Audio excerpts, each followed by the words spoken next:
The candle on my desk is burning low. I should replace it, but the wax has formed these delicate rivulets down the side, frozen mid-cascade, and the light has grown soft, patient. It feels wrong to interrupt it. It was this same kind of light, feverish, unsteady, that illuminated the hands of the Duchess as she first unlocked the iron door. The hinges did not scream. They were too well oiled for that. They simply sighed as if the stone itself was breathing out after centuries of holding its breath, a sigh of release, or of resignation. The air that escaped was not the dry, dead air of a forgotten cellar. It was cold, yes, with the peculiar chill of deep earth, but it carried a scent, not of decay but of preservation, of camphor and myrrh and something sharper, metallic, like the tang of old copper pennies held too long in a sweaty palm. It was the scent of time arrested. Her torch, a flickering modern thing, a hissing propane flame, cut a swathe into the darkness, and for a moment the light danced over objects that defied the simple geometry of the room. Curved, not the straight lines of bookshelves or the hard edges of trunks.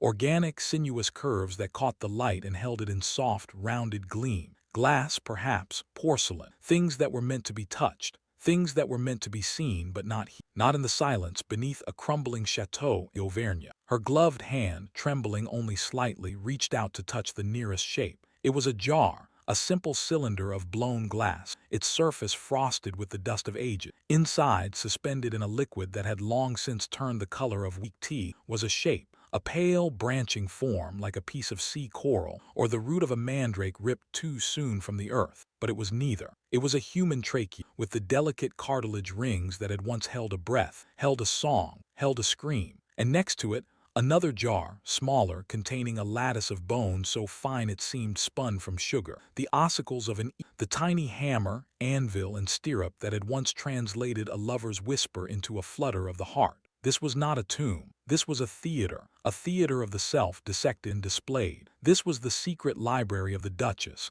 and its volumes were not written with ink but woven in flesh and fixed in glass. And as the flame hissed and the shadows outside the circle of light pressed in, thick and expectant, one question rose from the cold stone floor, more chilling than any ghost. Why? Why would a woman of her time, her station, her supposed fragility, descend into this madness of preservation? What hunger drove her to collect not paintings but the architecture of the human soul? The candle flickered, a draft from nowhere. Perhaps the Duchess herself is passing by, wondering if, at last, someone has come to borrow a book. Keep the candle lit, for the night holds more than shadows. Chapter 1. The Anatomy of a Dream. Before the jars there was a mind. Before the collection, a question. In the gilded cage of the 18th century, a woman's body was property of her father, then her husband. To understand her own flesh, to hold its secrets in her palm, was a rebellion so quiet it was mistaken for madness. This is the story of that rebellion's first breath, a childhood spent in the vast, whispering silence of her father's library, a forbidden glance at a folio of Vesalius, where flayed men posed in pastoral landscapes, their muscles like draped velvet, their skeletons leaning on spades as if resting from a long day's work. The dream took root then, that the body was not a prison but a landscape, and she longed to be its cartographer. She was born with a silver spoon in her mouth, but the metal tasted of nothing. For Élise de Montfort, the only daughter of a minor ducal house in the fatting twilight of the Ancien Régime, the world was a series of velvet ropes. You do not run, Élise. You do not raise your voice, Élise. You do not ask what lies beneath the skin of your own hand. A lady's curiosity extends only to the pattern on her teacup. Her father's library, however, was a realm of glorious neglect, a vast circular room at the top of the East Tower, where the rain drummed a constant melancholy waltz on the leaded glass. Here, the ropes did not exist. The books were old, their leather bindings cracked like dried riverbeds, their pages smelling of smoke and vanilla and the slow rot of time. Here she was not a daughter but an explorer. She was 12 when she found it, not on the shelves but hidden in a carved wooden chest used as a footrest for a globe, a heavy folio bound in pigskin that was rough and warm to the touch.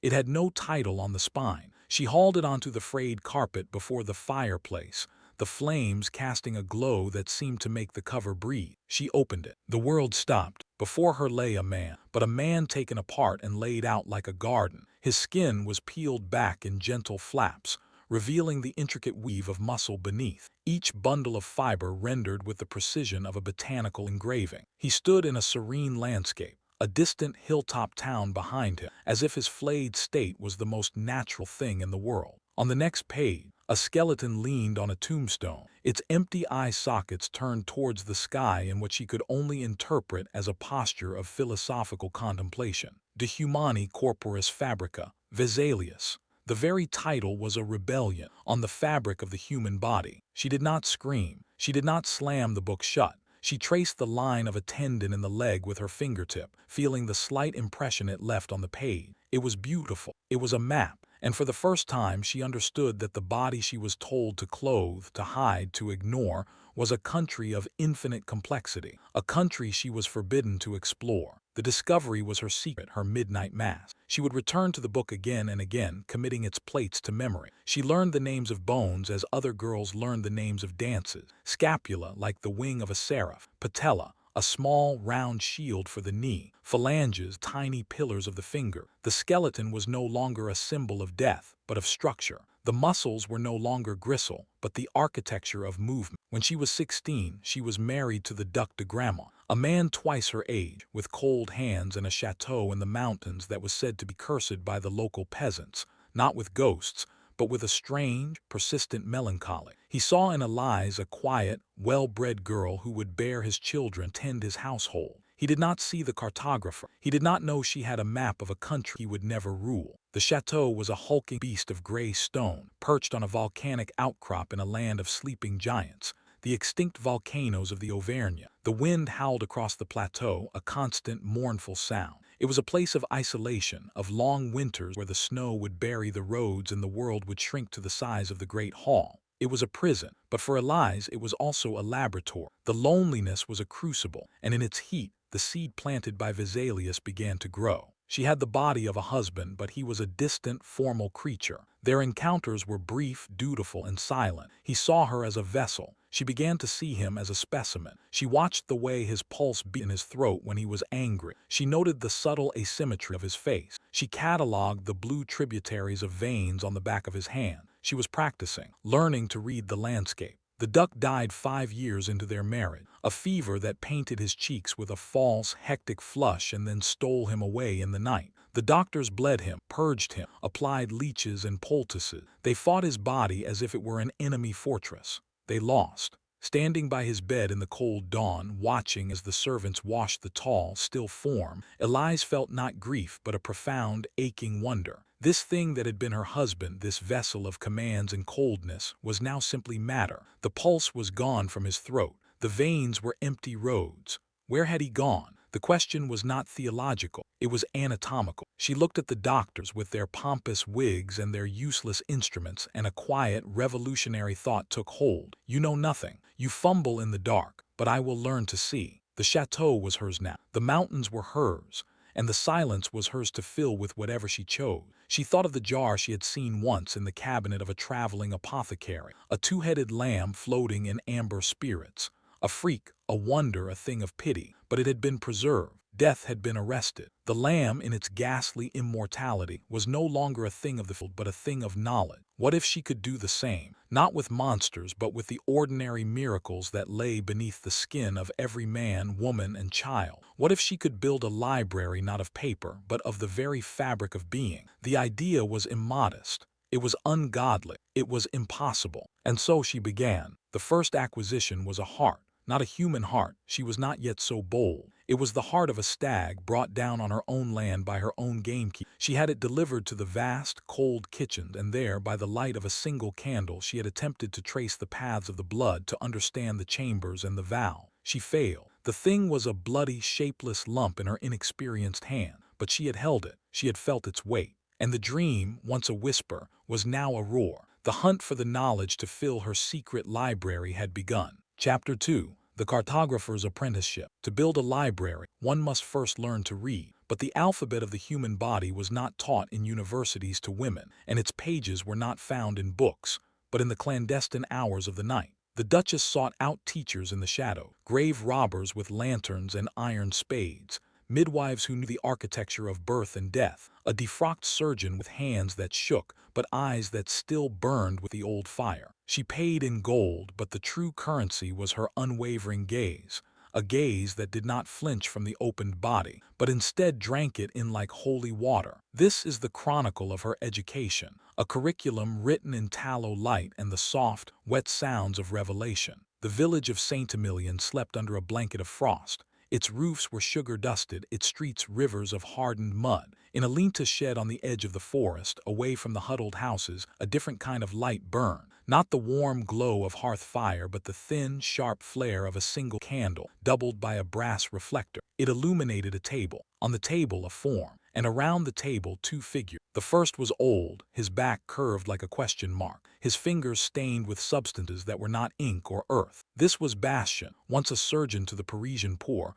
now a drunkard and an outcast, eking out a living by pulling teeth at village fairs and, when the price was right, performing a more private, more forbidden anatomy. He smelled of cheap wine and the sweet, decayed meat scent of his trade. The second figure was the Duchess. She stood straight as a blade, her dark woolen cloak pooling on the dirt floor. Her face, in the harsh light, was a study in contradiction. The fine bones of aristocracy, the soft mouth of a woman who had never known hunger, but the eyes. The eyes were those of a scholar at the moment of a great discovery. They were hungry. "What is this?" she asked, her voice low, devoid of the shrillness that men expected of her sex. She gestured to the table, to the body of an old woman, thin as a bundle of sticks, her face peaceful in a way it had likely never been in life. "A pauper," Bastien muttered, his voice a wet rasp. "From the workhouse.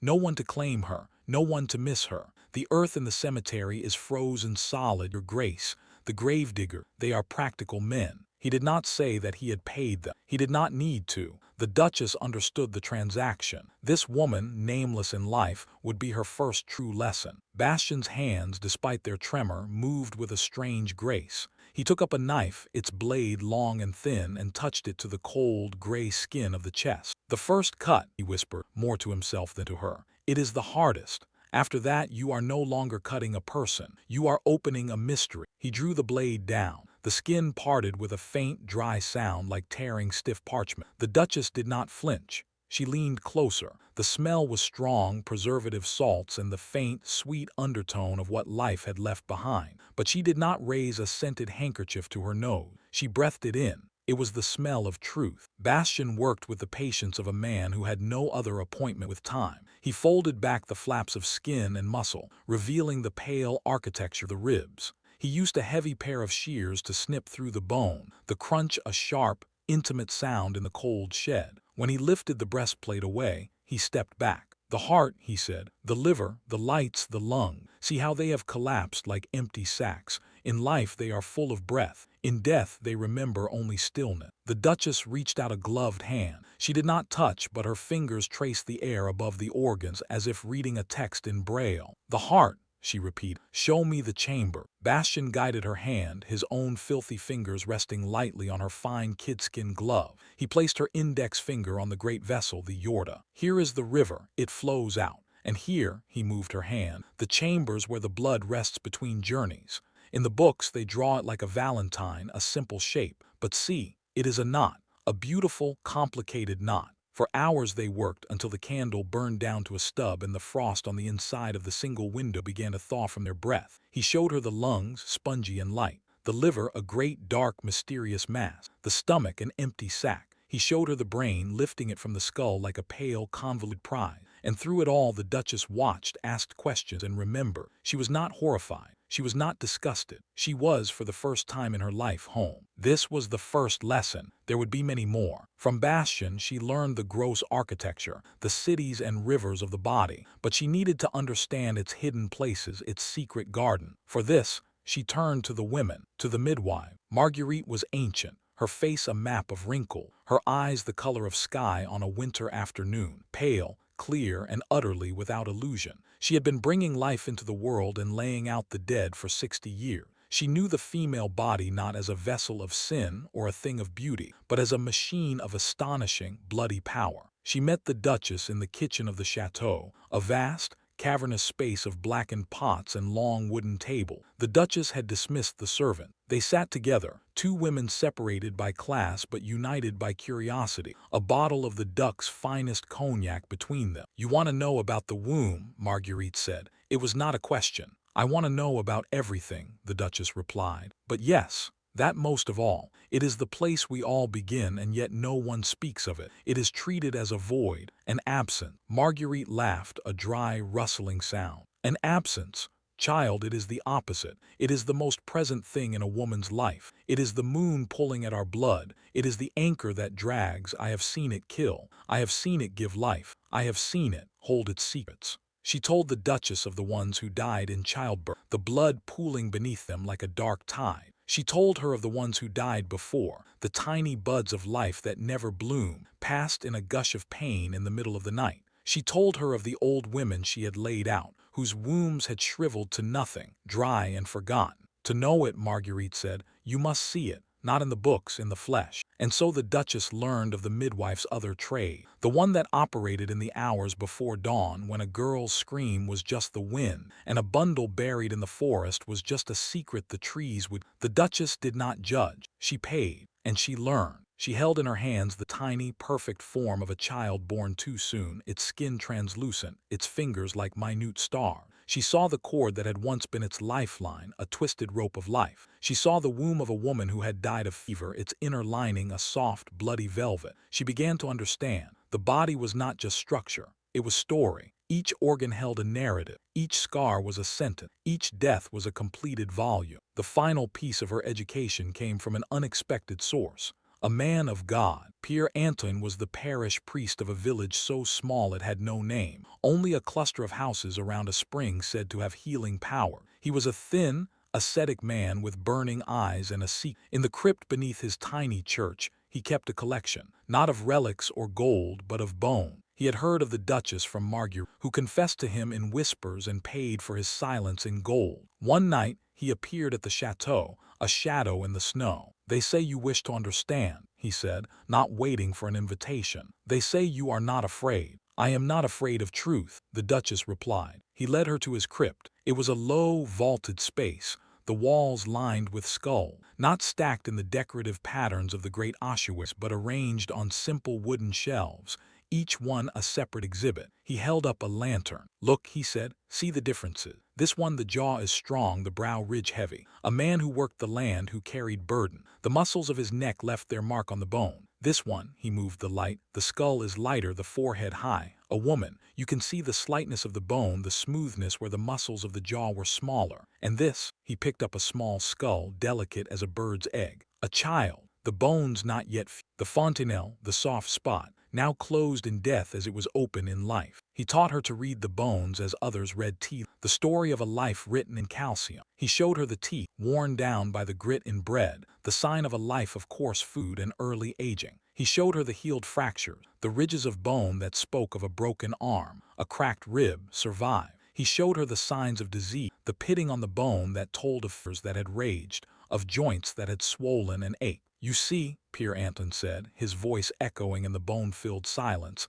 death is not the end of the story. It is the final chapter, and in these bones the story is written plain for those who have eyes to read. God does not hide his work. He simply waits for someone worthy to observe it. The Duchess stood among the dead, surrounded by the fragments of 100 lives, and felt a profound sense of she was no longer just a lonely woman in a cold chateau. She was an acolyte, an apprentice, a scholar on the cusp of a great work. She had learned to read. Now she needed to build her library. The first volume in her secret collection was not a grand prize. It was a simple thing. The skull of the pauper woman, cleaned and bleached by Bastian's crude method, then polished with a soft cloth until it gleamed like old ivory. She placed it on a velvet cushion in a small, locked cabinet in her private chamber. It was her primer, her first word. She would look at it in the quiet hours of the night, tracing its smooth curves, and remember the lesson. Under the skin, we are all architecture. Under the flesh, we are all truth. But a library of one volume is a lonely thing, and the Duchess was just beginning to understand the scale of her ambition. The skull stared back at her with its empty eyes, and in its silence, it seemed to ask a question. What next? Chapter 3. The Hunt for Volumes. The world became her hunting ground, not for game, but for the vessels that once held life. She could no more rob graves than she could dance at the opera. Her station forbade the act, but her gold commanded it. The network grew in secret. Servants who watched for the deaths of the strange and the beautiful. Physicians who owed debts they could never repay. a taxidermist in Lyon who understood that flesh could be scripture. Each acquisition was a negotiation with the living for the remains of the dead. Each prize brought her closer to a completeness she could not name, but felt in her bones like the approach of winter. This is the chronicle of the hunt, the chase through the shadowed corridors of human transaction, where a corpse became a commodity and the Duchess became the most dangerous kind of collector, one who believed she was preserving something sacred. The carriage rocked through the night, its wheels grinding against frozen ruts in the road. Inside, the Duchess sat alone, a fur rug across her lap, a lantern swaying above her head. She was traveling to Lyon, a city of silk and shadow, of merchants and money, but she was not seeking fabric. She was seeking a man named Claudel. Claudel was a taxidermist, not the kind who stuffed hunting trophies for nobles too proud to admit they had paid someone else to shoot the stag. Claudel was something rarer. He was an artist of preservation. He had learned his trade from a pupil of the great Réaumur, the man who had perfected the art of mounting birds as if they still breathed. But Claudel had no interest in feather. His passion was the human form. The Duchess had heard of him through a whispered conversation in a Paris salon, a place where she appeared once a year to remind society she still existed. A poet, drunk on absinthe, had told a story of a gallery in Lyon. The dead did not decay, but instead stood in glass cases, their expressions frozen in the final moment of life. The poet had laughed, called it macabre. The Duchess had filed the name away like a pressed flower between the pages of a book. Now she stood outside his door. It was not a shop but a private residence in a narrow alley that smelled of tannin and river water. The door was black, unmarked. She knocked 3 times. The man who opened it was small, precise, with the hands of a watchmaker and the eyes of a mourning dove, soft, brown, and infinitely sad. He wore a leather apron stained with a dozen different colors of chemical. He did not ask who she was. He simply stepped aside and let her enter. The room was a cathedral of stillness. Glass cases lined every wall, and in each case, a figure stood or sat or lay in attitudes of eternal quiet. A young woman in a simple linen dress, her hand raised as if to brush a hair from her face. An old man, seated in a chair, his mouth open in what might have been a final word. A child, no more than 3, curled as if in sleep, a tiny wooden horse clutched in her waxen finger. "They are beautiful," the Duchess whispered, and she meant it. Claudel inclined his head. "They are dead, madame, but they are no longer gone. I have arrested the moment of their departure. The soul has fled, but the house remains. Is that not worthy of preservation?" She turned to him, her eyes bright with the fire he knew so well, the fire of the true collector. "How?" He led her to his workroom. It was a place of jars and needles, of threads and waxes, of chemicals that burned the nose and made the eyes water. He explained the process as a painter might explain his technique. The draining of the blood, the injection of preservative fluids, the careful reconstruction of features using wax and glass eyes, the posing, the dressing, the final sealing the case. "I do not display them," he said quietly. "I told you of the poet's story. It is a lie. I do not have a gallery. These are private commissions, people who cannot bear to let go. A mother who lost her daughter to a husband whose wife died in childbirth. They come to me and I give them back the shell. It is not her, I tell them. It is only the memory made solid. But they do not listen. They want to believe." The Duchess walked slowly around the room, studying the half-finished forms, the jars of preserved organ, the delicate instruments laid out on a linen cloth. She stopped before a small glass jar containing a single hand, perfectly formed, the fingers slightly curved as if reaching for something just out of reach. "This," she said, "I do not want the whole, I want the parts." Claudel stared at her. "Madame, the poets have their words. The painters have their canvases. I want the architecture, the pieces that make the whole, a collection of the body's wonders preserved not as a person but as a study, the heart that loved, the lungs that breathed, the eyes that saw, separated, examined, understood." She named her price. It was enough to buy a small chateau. Claudel, who had preserved the rich and the grieving for years, who had thought himself beyond surprise, simply nodded. He understood. She was not a mourner, she was a scholar, and scholarship, he knew, was the most expensive pursuit of all. The first package arrived a month later, a wooden crate, nailed shut, addressed to the Duchess under a false name she had established with a corrupt customs official at the nearest port. She opened it in the deepest hour of the night, alone in the room that would become her library. Inside, nestled in straw and sawdust, were 3 glass jars. In the first, a human heart, its chambers dissected and displayed, each valve pinned open like the petals of a strange, fleshy flower. In the second, a pair of lungs, the delicate bronchial tree injected with red wax to show its branching pathway, a coral reef of breath. In the third, a brain, sliced in perfect section, each layer revealing the hidden geography of thought. Claudel had outdone himself. These were not simply preserved organs, they were works of art. The heart floated in amber spirits, the light catching its curves and hollows. The lungs, suspended, seemed almost to expand and contract in the flickering candle. The brain, with its whorls and folds, was a landscape from a dream. The Duchess placed them on a shelf of polished walnut, specially built to hold the jar. She stood back and looked at them. 3 volumes, 3 texts, 3 windows into the mystery. But even as she admired them, a thought prickled at the edge of her consciousness. These were anonymous. A heart that had beaten in some unknown chest. Lungs that had breathed the air of Lyon or Paris or some tiny village. A brain that had held thoughts she would never know. They were beautiful, but they were strangers. She wanted more. She wanted to know the story. She wanted the heart of a poet to see if it differed from the heart of a farmer. She wanted the brain of a philosopher to trace the pathways of wisdom. She wanted the eyes of a painter to understand how vision became art. The hunt intensified. Through her network of servants and physicians, she began to receive word of the dying. Not just any dying, the notable dying. A musician in Vienna whose fingers had danced across harpsichord keys for 50 years, now wasting from consumption.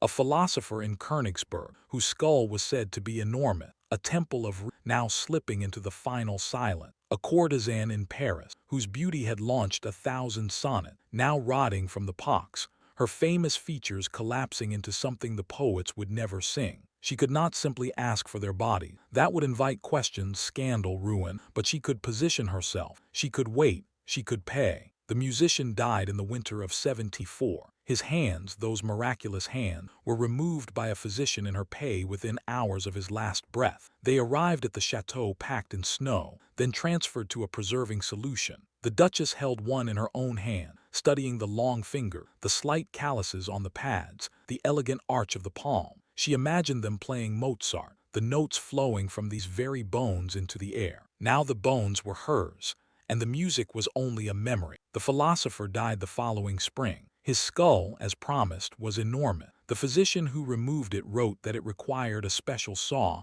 that the bone was thick as castle wall. The Duchess placed it on a velvet stand and stared into its empty orbits for hours, trying to glimpse the ghost of the ideas that had once lived within. The courtesan died in the summer alone, her beauty a ravaged memory. Her face, or what remained of it, was not worth preserving. But her eyes, her famous eyes, the color of violet, the eyes that had launched ships of desire. The physician removed them with care, floating them in a solution that kept their color, their impossible violet, intact. The Duchess would lift the jar sometimes and hold it to the light, watching the way the eyes seemed to follow her, seemed to hold, even in death, a trace of their old power. Her library was growing. Shelf by shelf, jar by jar, the anonymous collection began to acquire names, histories, stories. She kept a ledger, written in a code only she could decipher. Beside each entry she noted not just the organ and the date, but the life it had lived. Heart of a musician, right hand, 1784. Lungs of a philosopher, 1785. Eyes of a courtesan, violet, 1785. She was no longer just a collector of anatomical wonder. She was a curator of human experience, preserving not just the flesh, but the echoes of the lives it had housed. But the living began to notice. A servant here, a physician there. Rumors began to circulate. Whispers of a noblewoman with an unnatural interest in the dead. Of packages that arrived in the night, smelling of spirits and chemical. Of a locked room in the oldest part of the chateau, a room whose key never left the Duchess's person. The local priest, not Pierre Anton but a younger, more ambitious man, began to ask questions. He had heard confessions that troubled him. A gravedigger who spoke of missing bodies. A physician who had grown suddenly wealthy. He began to watch the chateau, to note the comings and goings in the night. The Duchess felt the gaze upon her. She was too intelligent not to. She increased her precaution, paid more for silence, varied her method, but she could not stop. The collection called to her. Each empty space on a shelf was a question waiting to be answered. Each unfilled jar was a story not yet told. One night as she sat among her volumes, the candlelight dancing across the glass, she heard a sound, A footstep in the corridor outside. A soft, deliberate step, not the heavy tread of a servant but something lighter, more cautious. She held her breath, listening. The step came again, closer. Then silent. She rose, her heart beating against her ribs like a captured bird. She took the candle and moved to the door. She pressed her ear against the cold wood. Nothing. She opened it slowly, the hinges well-oiled, just as they were in the secret library. The corridor was empty, but on the stone floor, barely visible in the flickering light, was a single petal. A rose petal, fresh, crimson, impossible in this season of frost. She bent and picked it up, holding it to her nose. It smelled of summer, of gardens long dead, of a warmth that had no place in this cold stone world. She looked up and down the corridor. Nothing, no one, but the message was clear. Someone knew, someone was watching, and whoever it was, they had left a calling card that spoke not of threat but of something far more unsettling, understanding. The Duchess returned to her library, the petal clutched in her hand. She looked at her jars, her beautiful, silent volumes, and for the first time she felt not pride but a shiver of unease. She was no longer alone with her collection. Someone else had found the door. Chapter 4. The Whispers from the Mountain. The people of the valley had always known. Their grandmothers whispered it to their mothers, who passed it down in hushed tones to their daughters. The chateau on the volcanic peak was not merely old, it was hungry. They spoke of the Duchess who came before, a pale woman who walked the ramparts at midnight, her hands stained with something that was not wine. They spoke of disappearances, of servants who went into the cellars and never came up, of travelers who sought shelter from the storms and were absorbed into the stone. The mountain remembered everything, and now, with the new Duchess and her strange, unwavering gaze, the mountain had begun to whisper again. This is the chronicle of those whispers and the shadows they cast upon the library wall. The village of Saint Leger crouched in the shadow of the chateau like a nervous dog awaiting its master's kick. It was a place of stone roofs and narrow windows, designed to keep the cold out and the warmth in, but something else had seeped through the cracks over the century. A feeling, a weight in the air that had nothing to do with altitude. Old Genevieve, who had seen 80 winters and could remember the faces of the dead better than the living, sat by her fire, her knitting needles clicking like the mandibles of a contented insect. The fire was low, the hour late. A knock came at her door, 3 sharp raps, then a pause, then 2 more. The signal. She did not rise. She simply called out. The latches lifted. The door opened to admit the cold, and wrapped in its embrace, a young woman, thin, with the hollowed eyes of one who has not slept in days. She was a servant from the chateau, one of the kitchen maids. Her name was Lisette, and her hand, red and chapped from scrubbing, trembled as she held them out to the fire. "You came," Genevieve said. "It was not a question." "She asked me to stay late," Lisette whispered, her voice catching on the words.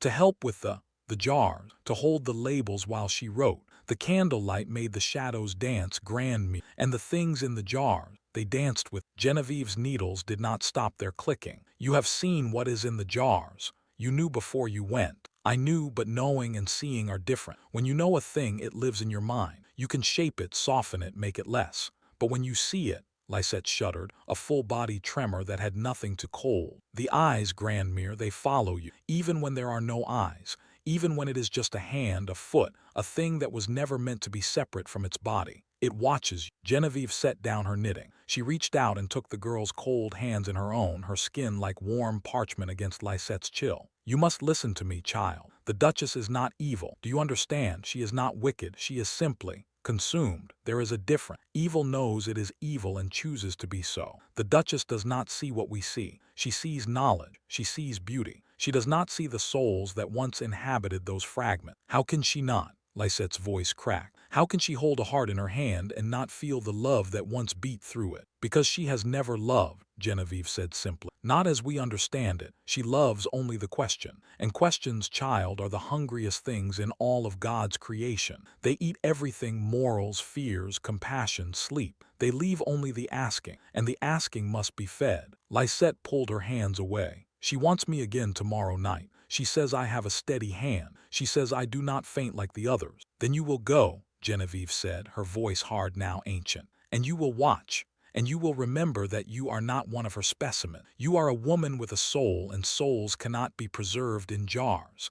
They fly free. And when you can bear it no longer, you will come to me, and I will tell you what to do." Lisette nodded, though her eyes held no relief. She stood, wrapped her shawl tighter and vanished into the night. The fire crackled and settled. Genevieve picked up her knitting again, but her hands had stilled. She was listening to the wind, to the way it curled around the mountain, to the low, moaning note it struck as it passed through the chateau's ancient stone. The mountain was whispering, and its whisper was a name: Élise, Élise, Élise. In the village tavern, the men spoke of different things, though their words circled the same dark center. The tavern was low-ceilinged, thick with smoke and the sour smell of spilled ale. Here, the duck's memory was not the cold, distant thing it was in the chateau's halls, but a living present, a weight upon their backs. He was not a bad master, old Raimy said, his voice carrying over the murmur of conversation. He was the gamekeeper, a man whose face was so weathered it resembled the bark of the oaks he tended. Cold, aye,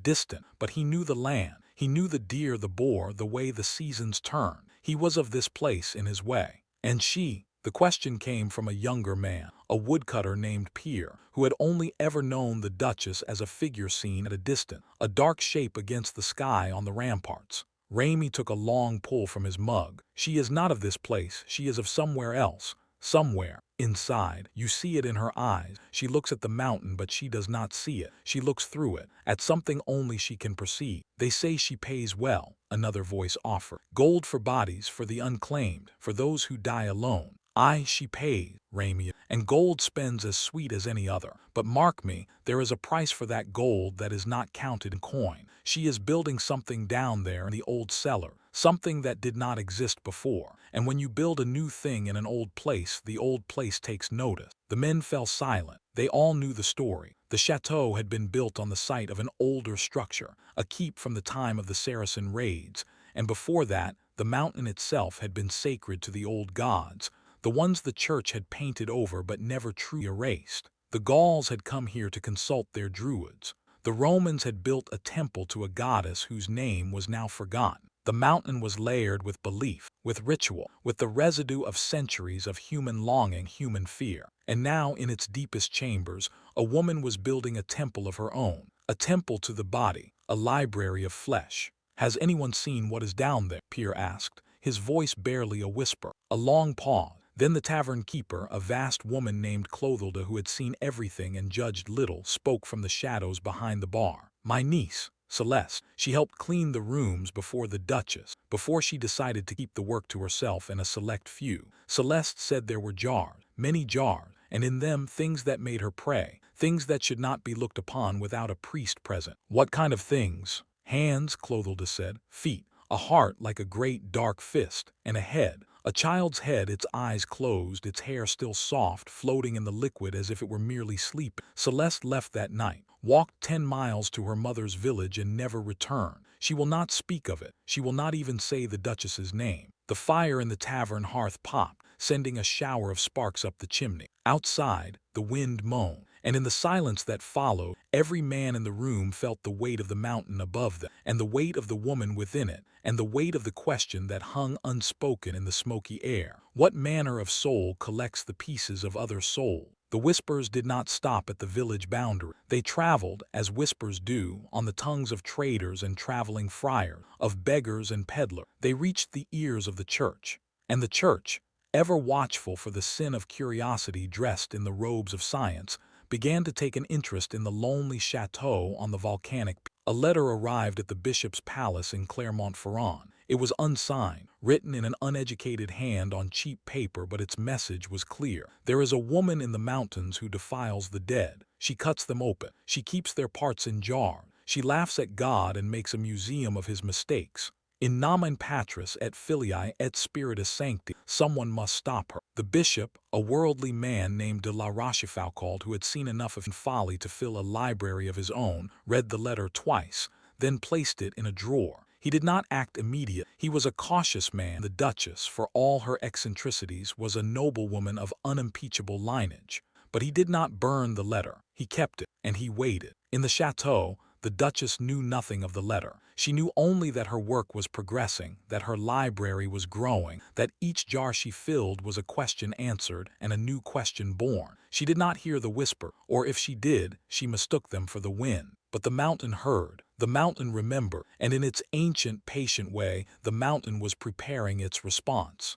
Lisette returned to the chateau the following night as she had promised. The Duchess greeted her with a rare smile, a thin curve of the lips that did not reach her eyes. "Good," she said. "You came. Tonight we have something extraordinary, a gift from Bastien, a thing I have waited months to see." She led Lisette down the winding stone stair, past the kitchen, past the wine cellar, to the iron door that led to her secret domain. The door swung open on its silent hinges, and the cold air of the library washed over them, the scent of camphor and brine and something else. Something that Lisette had learned to recognize as the ghost of the preserving fluids, the sharp, chemical bite of alcohol and formaldehyde. On the central table, beneath a sheet of linen, lay a shape. It was long, roughly the size of a man's torso, but wrong somehow, the proportions skewed, the curves unfamiliar. The Duchess pulled back the sheet with a flourish. Lisette gasped and took a step back, her hand flying to her mouth. It was a pair of lungs, but not human lungs. They were enormous,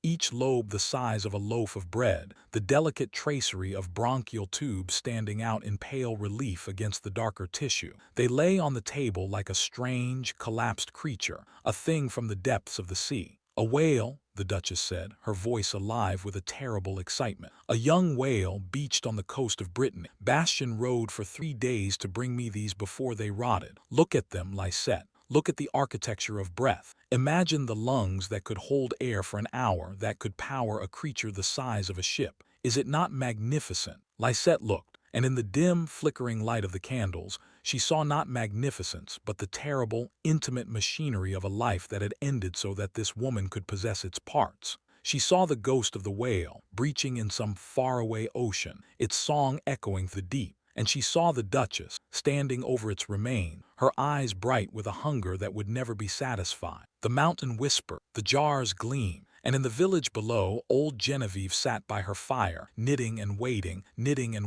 for the moment when the whispers would become a roar. Chapter 5. The Anatomy of Longing. The collection grew, but so did the empty. Each jar filled was a void preserved, not a void satisfied. The Duchess began to understand a terrible truth, that the body she most longed to dissect, to preserve, to understand, was her own, not the physical shell that bathed and dressed and moved through the world with the mechanical grace of a marionette, but the thing within, the invisible architecture of want. She had spent years studying the organs of others, but her own heart remained a closed book, its chambers unexplored, its valves uncharted. This is the chronicle of that longing, and the desperate measures it drove her to. The mirror in her bedchamber was Venetian, a wedding gift from a cousin who understood that beauty should be reminded of itself. Its surface was flawless, its frame a riot of gilded cherubs and grapes. The Duchess stood before it in the hour before dawn, when the world held its breath and even the mice slept. She was undressed,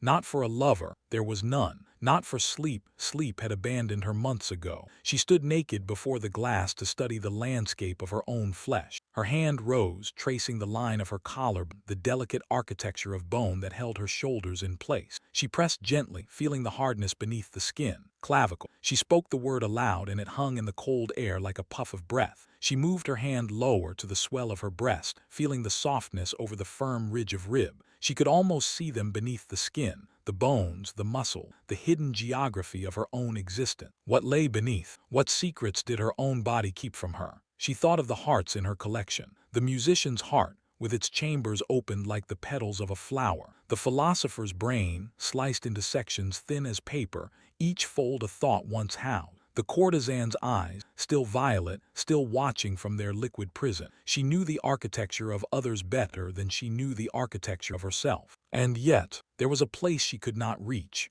a chamber within herself that no knife could open, no preservative could fix. It was the place where longing lived. Longing for what? She could not name it. For touch, perhaps. For the weight of another hand in hers. For the sound of her name spoken not as a title but as a question. For the thing that made the servant girls blush and giggle in the kitchen. The thing that made the village women clutch their children tighter and stare at the chateau with eyes that held both fear and pity. She had never known it. The duck had been duty, not desire. His hands on her body had been transactions, not exploration. She had borne no children, a failure of his seed or her womb, she never knew which, and after a time she ceased to care. She was a vessel that had never been filled, and so she filled herself with jars. But the jars, for all their beauty, for all their truth, were cold. They did not warm her in the night. They did not whisper her name. They simply floated in their amber sleep, eternal and indifferent. The Duchess looked at her reflection, the pale skin, the dark hair unbound and falling past her shoulder, the eyes that had seen too much and too little. She was 40 years old. She was beautiful in the way that statues are beautiful, perfect, finished, cold. She reached for her robe and turned from the mirror. There was work to do.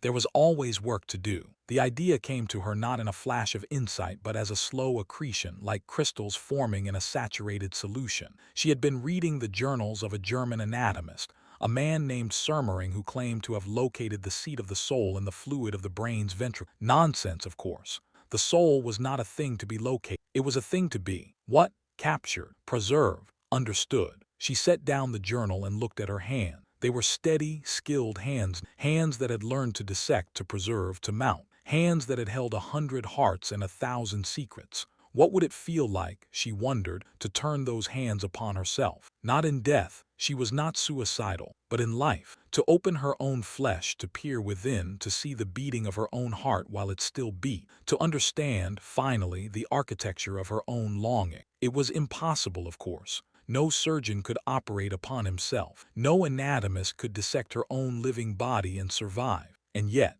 she thought of the stories she had heard, the whispers from the Orient, from the courts of the Moguls, from the medical schools of Persia, of physicians who had mapped the body by feeling, not cutting, who had learned to read the pulse, the breath, the heat of the skin as others read books, who claimed to know the inner landscape without ever breaking the skin. She could not cut herself open, but perhaps she could learn to see without cutting. She sent for Bastian, who came reluctantly, his breath stinking of wine, his hands shaking worse than ever. He stood before her in the library, among the jars, his eyes sliding away from the specimens as if they burned him. "You want to do what?" he asked, his voice cracking. "To see myself," she said calmly, "as I see thee, not with a knife, with understanding. You have spent your life inside the body. You know its secrets. Teach me to know my own." Bastian shook his head. "Madame, I am a cutter. I am not a philosopher. I open bodies.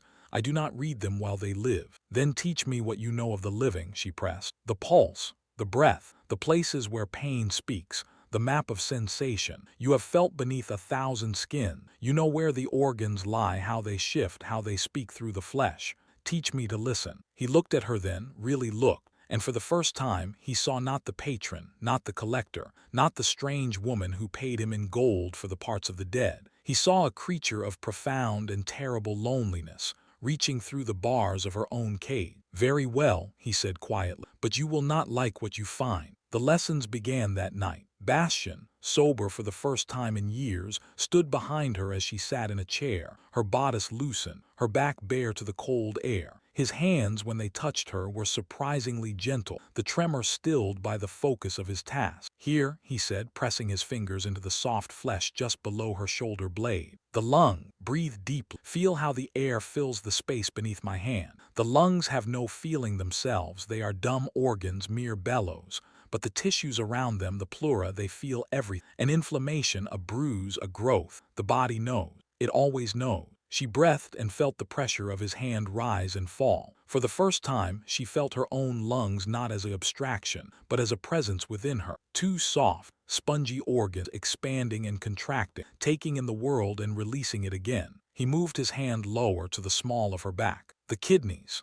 You cannot feel them normally. They are too deep, too protected. But if they are ill, the pain radiates here, down the legs, up into the back. The body has its own language, madame. The organs speak in pain." She closed her eyes, trying to feel what he described. She felt nothing but the pressure of his hand, the warmth of his skin through the thin linen of her shift. But beneath that warmth, she imagined she could sense them. The kidneys, dark and mysterious, filtering the blood, performing their silent, essential work. He turned her around, faced her. His hands hovered over her chest, not touching but close enough that she could feel the heat radiating from his palm. "The heart," he said. "You know its shape, its chambers, its valve. You have held them in your hand. But here in the living it is not a specimen. It is an engine. Place your hand here." She raised her own hand and pressed it to her chest, just left of center. Beneath her palm she felt it, the steady, rhythmic thump of her own heart. She had felt it before, of course, 1,000 times. But now, with Bastian's words echoing in her mind, she felt it differently. Not as a pulse, but as a presence. A living thing hidden within her, working without rest, without thanks, without cease.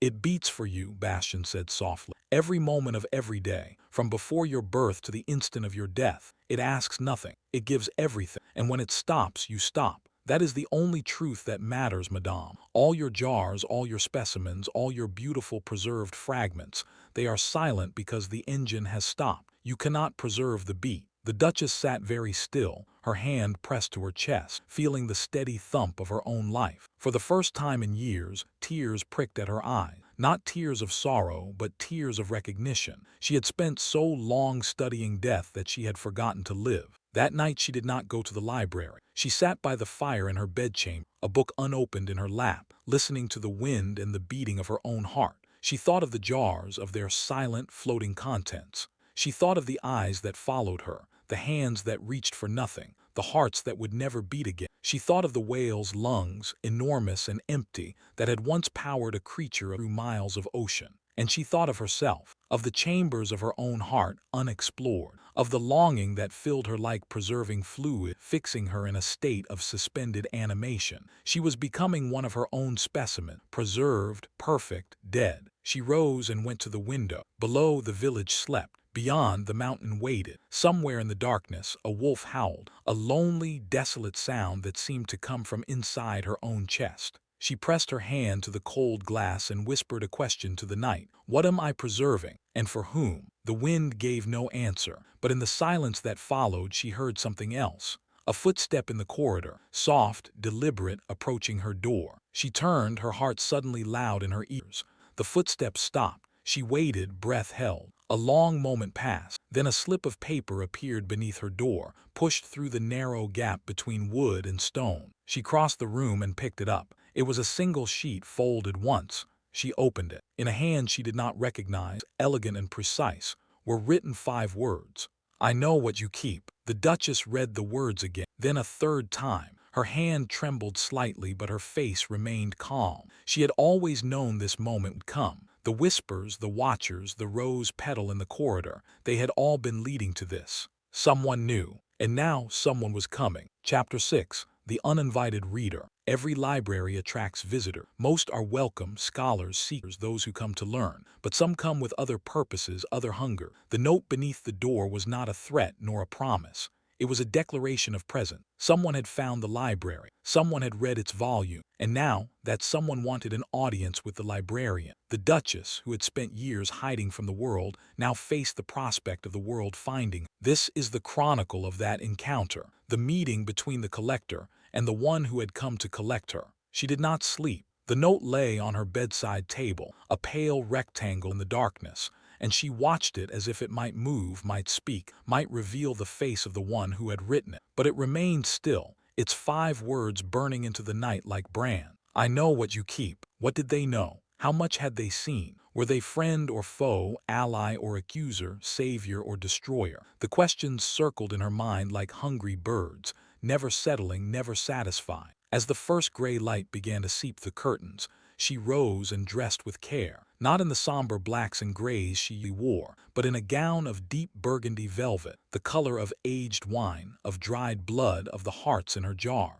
She pinned her hair high, revealing the pale column of her throat. She was going to war, and she would dress for battle. She descended to the great hall, where the servants were laying the fire for the day. They glanced at her, surprised by her early appearance, by her unusual gown, by the strange light in her eyes. She ignored them and took her place at the head of the long table, a figure of solitary majesty in the cavernous space. Send for Lisette, she commanded, and then admit no one. No one, do you understand, until I say otherwise. The servant bowed and hurried away. The Duchess sat alone in the great hall, the fire crackling to life in the massive hearth, and waited. Lisette arrived within minutes, her face pale, her hands twisting in her apron. Your Grace, you sent for me. I did. The Duchess gestured to the chair beside her. Sit, and tell me everything you have seen, everything you have heard, every flicker at the edge of vision, every breath of warmth in the cold, every whisper that might have been the wind or might have been something else.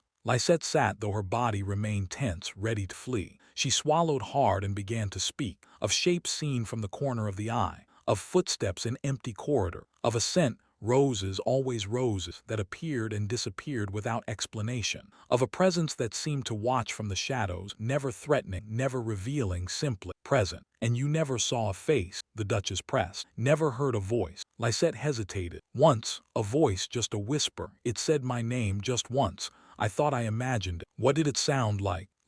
Lisette's brow furrowed. Like a woman, but not a young woman. Old, very old and sad. So sad it made my heart ache to hear it. The Duchess dismissed her and sat alone, staring into the fire. Old, very old. A woman's voice, sad beyond measure. It did not match the figure from her dream, the young woman in white who had urged her to jump. But perhaps the dream was just a dream. Perhaps the reality was something else entirely. The morning passed. Noon came and went. The servants brought food she did not touch. The fire was stoked and stoked again, and still she waited, the note burning in her pocket, her heart beating a rhythm she could not name. Then, as the afternoon light began to slope towards evening, a knock came at the great door. Not the hesitant rap of a servant or the imperious pounding of a noble visitor. A single knock, firm and deliberate, as if the knocker knew they would be admitted and saw no need for urgency. The Duchess nodded to the footman. The great door swung open, and in walked a priest. He was not old, though his face held the weight of many years of thought. Perhaps 40, perhaps 50, it was hard to tell. His cassock was travel-stained, his boots caked with mud and snow. But his eyes were the clearest blue she had ever seen, the blue of high mountain skis, of distant glaciers, of the space between stars. They held no judgment, no accusation, only curiosity, only question. "Your Grace," he said, bowing slightly, "thank you for receiving me." "I did not receive you," she replied coolly. "You arrived. There is a difference." A faint smile touched his lips. "There is, and I suspect you are a woman who appreciates such distinction. Who are you?" "My name is Francois. I am a priest, as you see, but I am also something else, something I think you will understand." He reached into his cassock and withdrew a small object, holding it out to her. It was a jar, a tiny jar no larger than her thumb, sealed with wax. Inside, floating in clear liquid, was a single human tooth. The Duchess stared at it, then at him. "Where did you get this?" "I preserved it myself," he said. "Many years ago it belonged to a woman I loved. She died of fever in our 20th year. I could not bear to let all of her go, so I kept this. A small thing, a fragment, but enough to remind me that she existed, that she lived, that she loved me." The Duchess felt the world tilt slightly beneath her feet. She had expected accusation, condemnation, the fire and brimstone of a churchman confronting heresy. She had not expected this quiet offering, this confession, this understanding. "Come," she said, her voice softer now. "Come with me." She led him through the chateau, down the winding stairs, past the kitchen, past the wine cellars, to the iron door. She did not hesitate. She unlocked it and pushed it open, standing aside to let him enter first. He walked into her library as a pilgrim enters a shrine, slowly, reverently, his eyes moving from jar to jar, from shelf to shelf, from wonder to wonder. He did not speak. He simply looked, and as he looked, his face changed, not with horror or disgust, but with something that looked almost like recognition. "You have built a cathedral," he whispered finally, "a cathedral of the mortal." "I have built a library," she corrected, "a library of the body." He turned to her, and his eyes were bright with something that might have been tears. "No, a cathedral. Look," he gestured at the shelves, the jars, the carefully arranged specimen. "You have gathered the relics of the unknown saints, the heart that beat with unrecorded love, the eyes that saw unremembered, the hands that worked unrecognized miracles. You have given them a home. You have made them holy." The Duchess felt something crack within her, something that had been frozen for so long she had forgotten it existed. "I only wanted to understand," she said, her voice barely above a whisper. "I only wanted to know." "And now you do," Francois said. "You know more than any living person about the architecture of the body. But there is one thing you have not learned, one thing all your jars cannot teach you." "What?" He stepped closer, close enough that she could smell the cold on his skin, the faint scent of incense that clung to his cassock. Why the body exists at all, why we are given these miraculous, fragile vessels, what they are for. "They are for life," she said, "for breath, for movement, for sensation." "Yes," he agreed. "But life for what? To what end? The heart beats, but what is it beating for? The lungs breathe, but what are they breathing towards? You have preserved the instruments, but you have not preserved the music. And the music, your Grace, is the only thing that matters." They talked through the night, the priest and the Duchess. surrounded by her silent congregation of jars. He told her of his lost love, of the tooth he had kept, of the years he had spent trying to understand why God gives such gifts only to take them away. She told him of her childhood discovery of Vesalius, of her marriage to the cold duck, of her gradual descent into the strange obsession that had become her life. He did not judge her. He did not condemn her. He simply listened, and in his listening she found something she had not known she was missing: absolution. But as the first light of dawn began to creep through the single high window of her library, he told her something that chilled her blood. "You are not the first," he said quietly, "to keep such a collection. There have been others throughout history, in Italy, in Germany, East,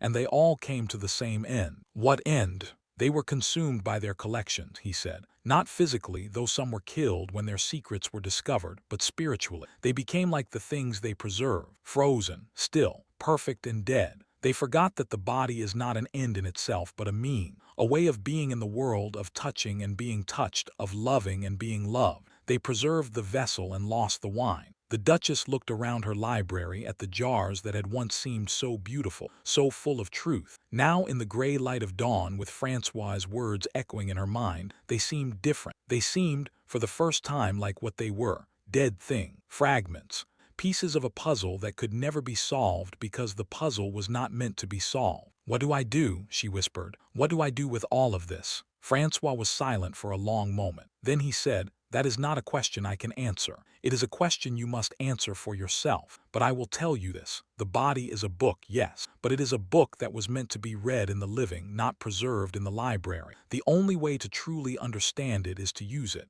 to live in it, to love in it, to let it carry you through the world until it can carry you no longer." He rose to leave. At the door he turned back. "I will not speak of what I have seen here. Your secrets are safe with, but I will pray for you, your grace. I will pray that you find the courage to close the book and open the door." And then he was gone, and the Duchess was alone with her jars, with her questions, with the first gray light of a new day, and with the terrifying possibility that everything she had built was not a library at all, but a tomb. Chapter 7. The Anatomy of Grace. The priest's words lodged in her like splinters, tiny, painful, impossible to ignore. She moved through the chateau as if seeing it for the first time. The dust on the furniture, the cracks in the plaster, the faces of her servants, worn and weary but alive. Alive. The word became an obsession. What did it mean to be alive? She had spent years studying the dead, but the living remained a mystery. This is the chronicle of her awakening, the slow, painful process of remembering that she had a body, not just a collection of body parts,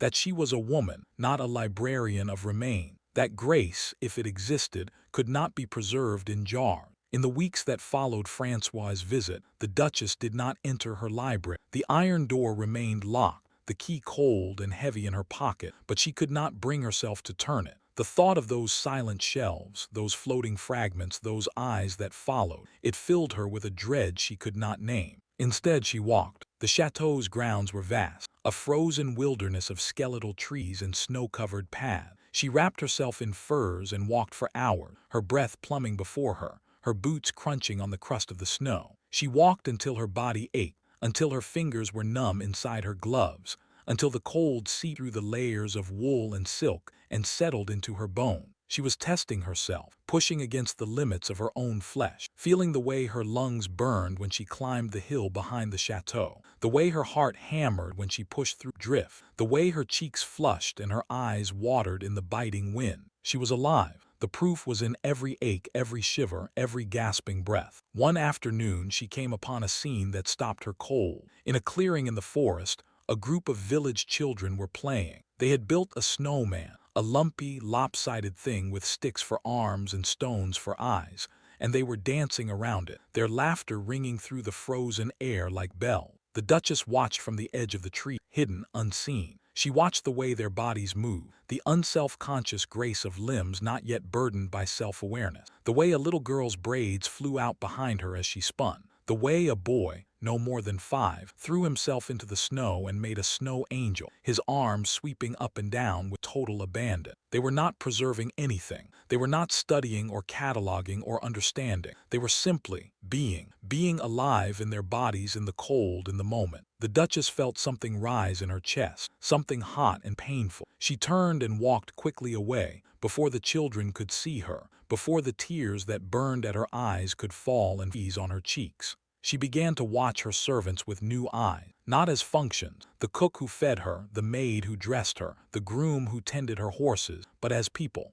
as living, breathing, suffering, rejoicing creatures. She noticed things she had never seen before. The way the kitchen maid, a plump girl named Marie, hummed as she worked, tuneless little melodies that seemed to come from somewhere deep inside her. The way the footman, Jean, looked at Marie when he thought no one was watching, a soft, wondering look that transformed his plain face into something almost beautiful. The way the old gardener, even in winter, would stop and close his eyes and turn his face to the pale sun, as if drinking in a warmth that only he could feel. They were alive, fully, completely, unself-consciously alive. And she who had held 100 hearts in her hands, had forgotten how to live. One evening she summoned Lisette to her chamber, not to work in the library remained closed, but simply to talk. Lisette came reluctantly, her face pale, her hands twisting in the familiar gesture of fear. "Sit," the Duchess said, gesturing to a chair by the fire. "Please, I will not ask you to touch any jars tonight. I only want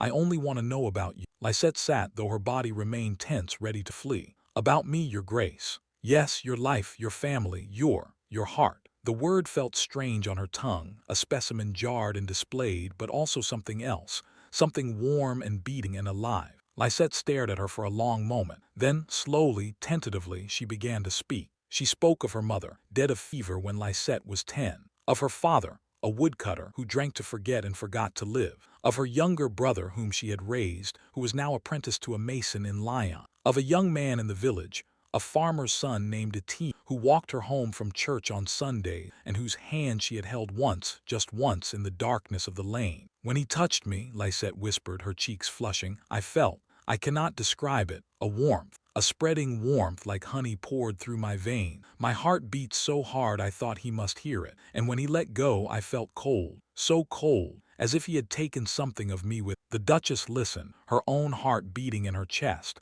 a steady rhythm that seemed to say, This is what you have missed. This is what no jar can hold." "You love him," she said. Lisette ducked her head. "I do not know, your grace. I am only a servant. He is only a farmer's son. We do not speak of love. We speak of the weather, of the crops, of the price of bread. But when I see him, I forget to breathe. And when I do not see him, I count the days until Sunday." The Duchess reached out and took Lisette's hand. The girl started but did not pull away. Her skin was rough, calloused from work, but warm, so warm. "That is life," the Duchess said softly. "That forgetting to breathe, that counting of days. That is what I have spent my life trying to preserve, not knowing that it cannot be preserved. It can only be lived." That night she dreamed again, but this time the dream was different. She stood in her library, but the jars were gone. The shelves were empty. In the center of the room, on the table where she had conducted so many dissections, lay a figure. It was a man, naked, beautiful, his skin the color of warm ivory, his muscles defined beneath the surface like the plates of Vesalius come to life. But he was not dead, he was breathing, and as she watched, he opened his eyes. They were blue,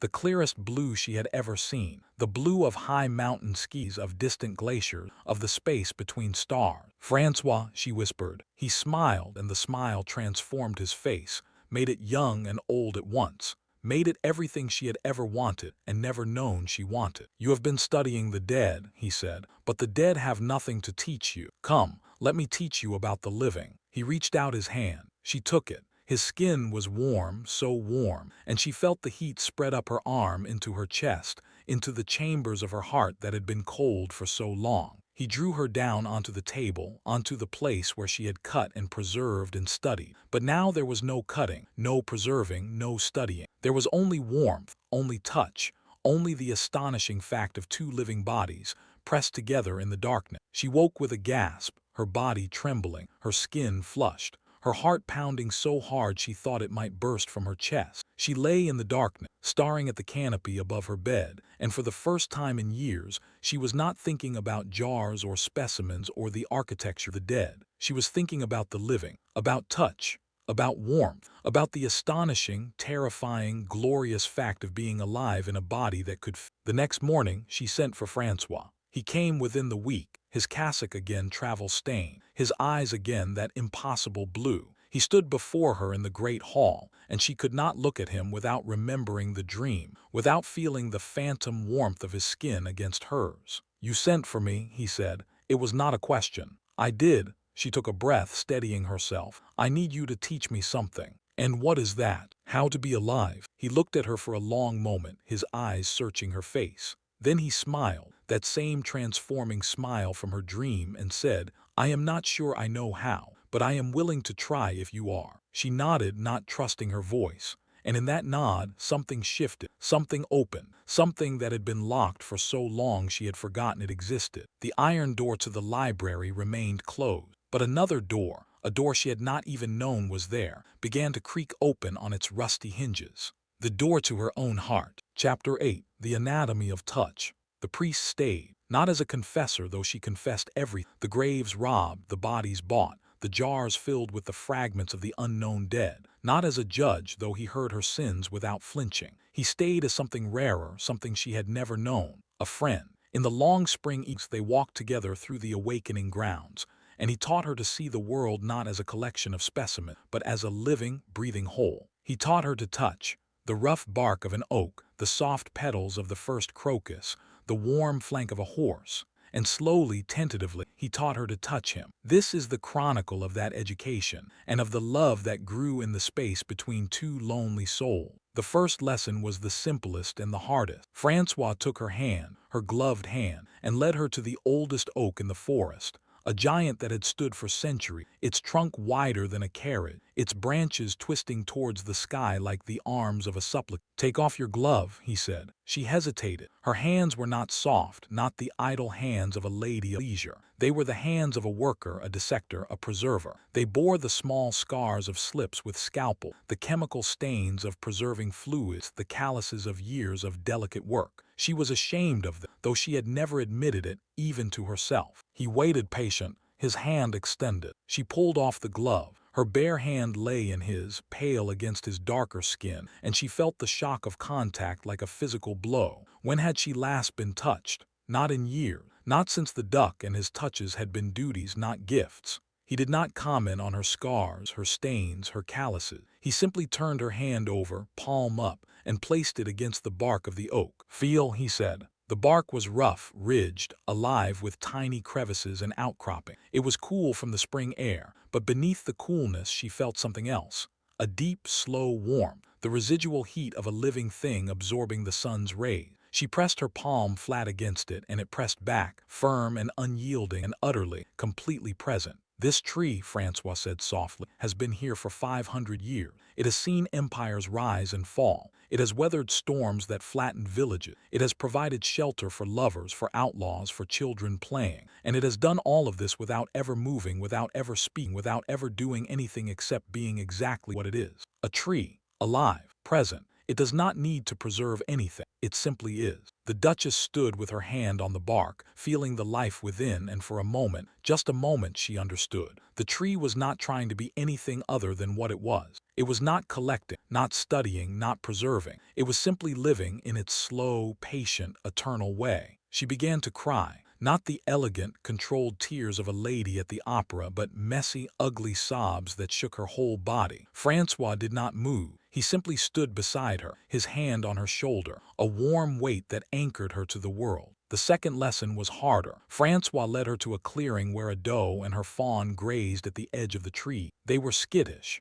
ready to flee at the slightest sound, but the wind was in their favor, and they did not sense the two humans watching from the shadow. "Watch," Francois whispered. They watched as the fawn, no more than a few weeks old, wobbled on its long, ungainly legs. It tried to nurse, butting its head against its mother's flank with an urgency that was almost comical. The mother stood patiently, occasionally turning her head to lick the fawn's ear, its neck, its back. "Touch," Francois said. The Duchess looked at him, confused. "I cannot touch them. They will run." "Not them," he said. "That, the thing between them, the thing you cannot see. Touch it with your heart." She closed her eyes. She tried to feel what he meant, the connection between mother and child, the invisible thread of love and care and protection that bound them together. And slowly, impossibly, she felt it. A warmth in her chest, a pulling, a longing so intense it was almost physical. "I feel it," she whispered. "I feel something." That is life, Francois said. That is what cannot be preserved. That is what you have been seeking all along. The third lesson came at dusk in the chapel of the chateau. It was a small, cold space,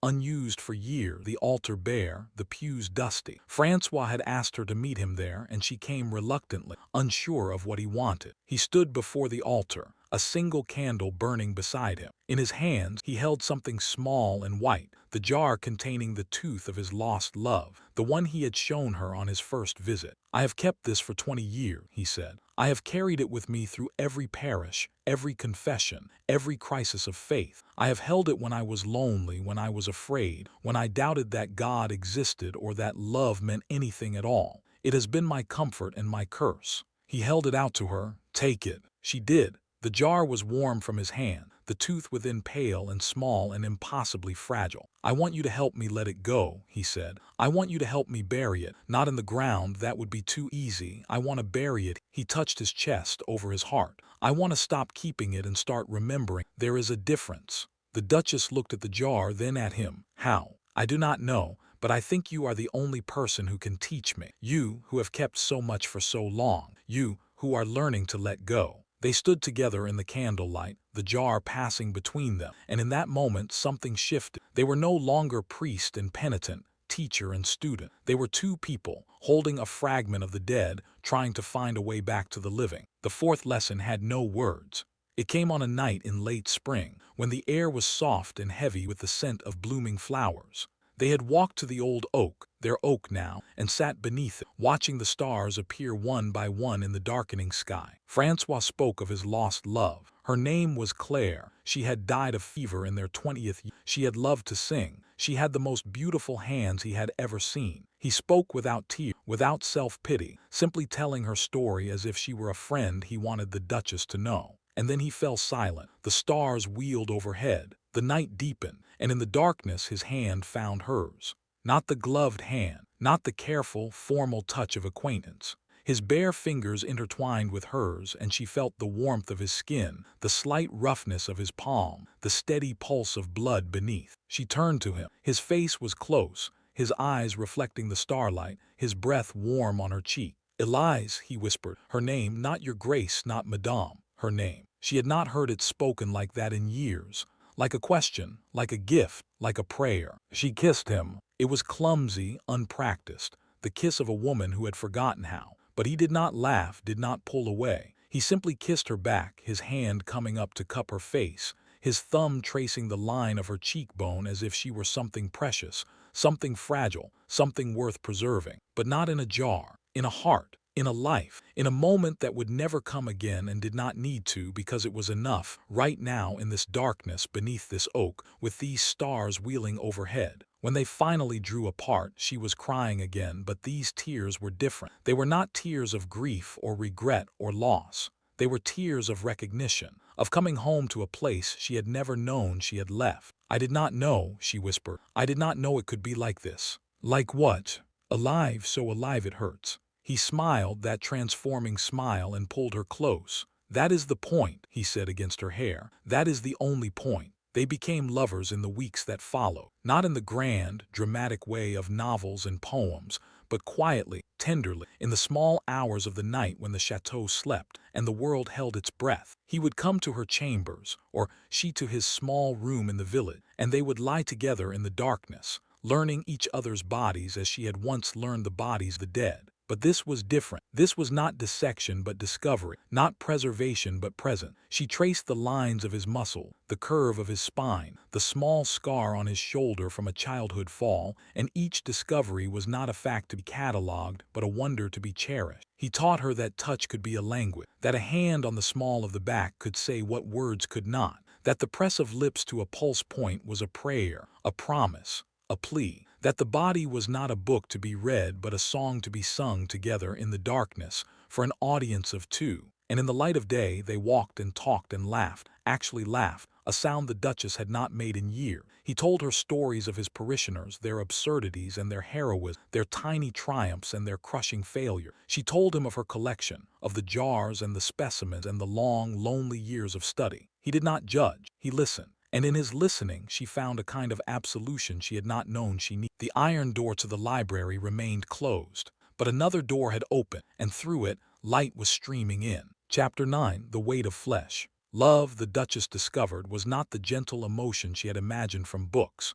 It was a force, a gravity, a weight that pulled her down into the messy, glorious, terrifying reality of being human. She had spent her life trying to escape the body by studying, reducing it to components, fixing it in amber. Now, in Francois's arms, she was forced to inhabit her own flesh fully, its hungers, its vulnerability, its inevitable decay. This is the chronicle of that inhabitant, and of the dawning realization that love and loss are the same coin, and that to embrace one is to accept the other. Summer came to the mountain, and with it, a heat so thick it seemed to press the very breath from the air. The chateau's thick stone walls, designed to keep out the cold, now held the warmth like a prison. The Duchess took to wearing the lightest of gowns, her hair pinned loosely, her skin constantly damp. She was happy. The word felt strange even to think, a foreign language she was only beginning to learn, but it was true. In the months since Francois had come into her life, something had shifted, melted, opened. She woke each morning with a lightness in her chest,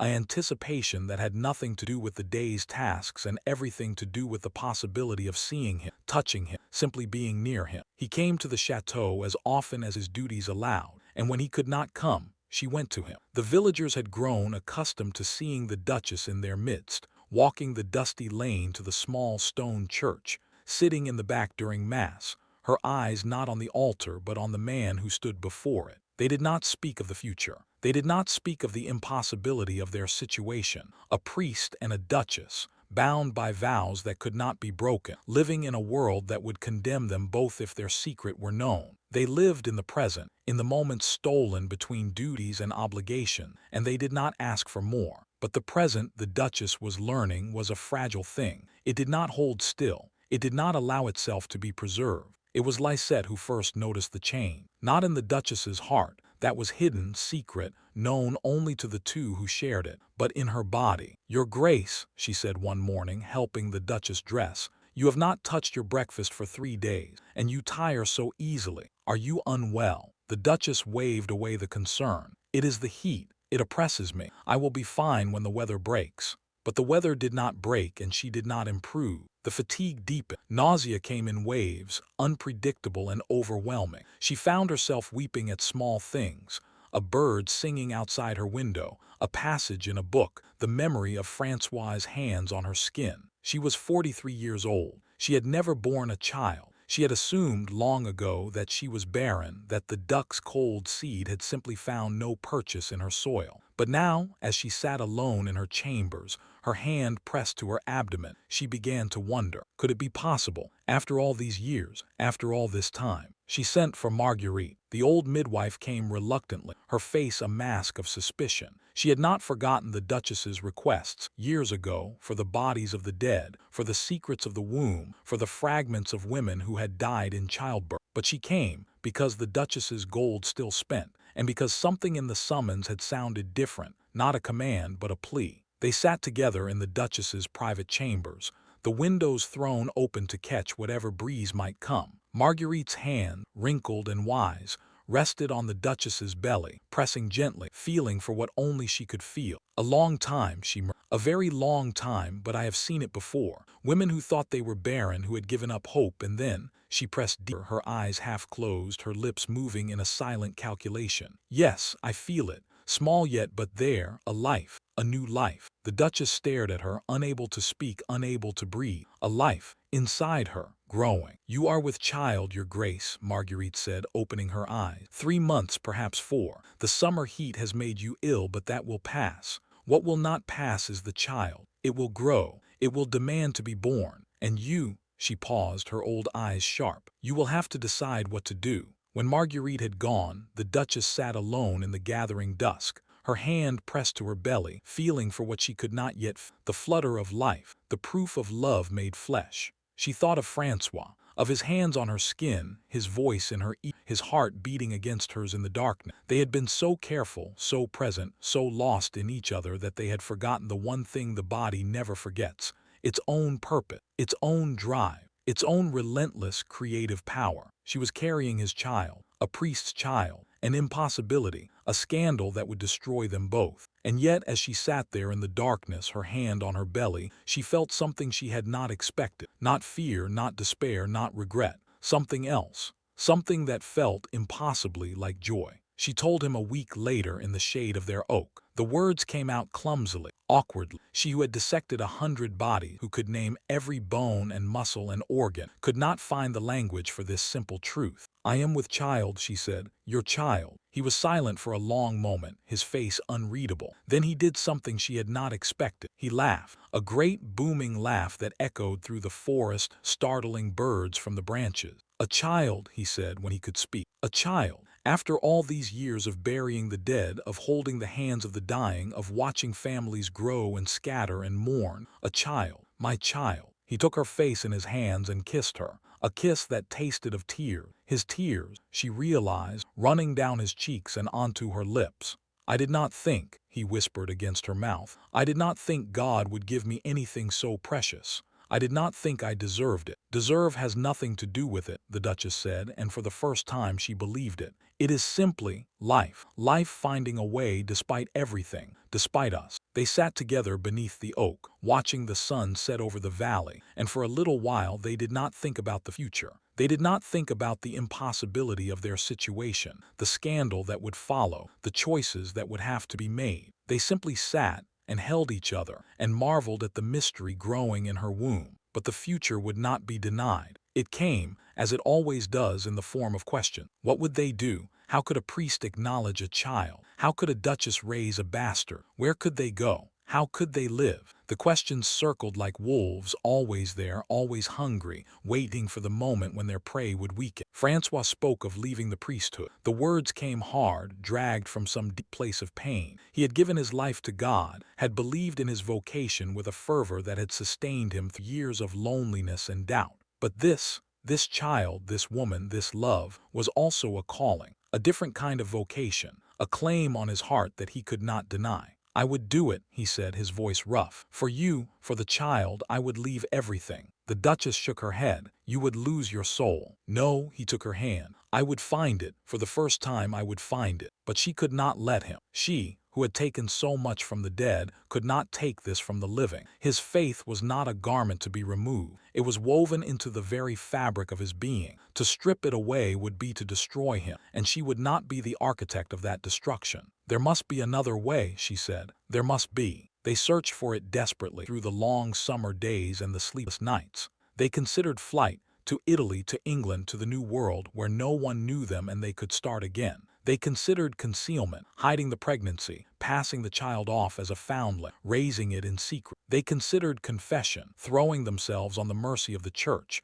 hoping that forgiveness might be possible. But every path led to the same place: loss. Loss of his vocation, loss of her station, loss of the life they had known. And beneath all that, a deeper loss, a darker fear, that the love itself would not survive the weight of so many sacrifices. The first time she felt the child move, she was alone in her chambers, reading by candle, a flutter like the wings of a trapped bird deep in her belly. Then another, then a distinct, unmistakable kick. She set down her book and pressed her hand to the spot. The child kicked again, as if responding to her touch, and she laughed, a sound of pure, uncomplicated joy. "You are real," she whispered. "You are really real." In that moment all the questions fell away. All the fear, all the uncertainty, all the impossible choices, they faded into insignificance. There was only this, a life growing inside her, a life that was half hers and half Francois, a life that deserved to exist, regardless of the circumstances of its conception. She thought of her collection, the jars in the library below. She thought of all the fragments she had preserved, all the lives she had tried to hold onto by holding onto their parts.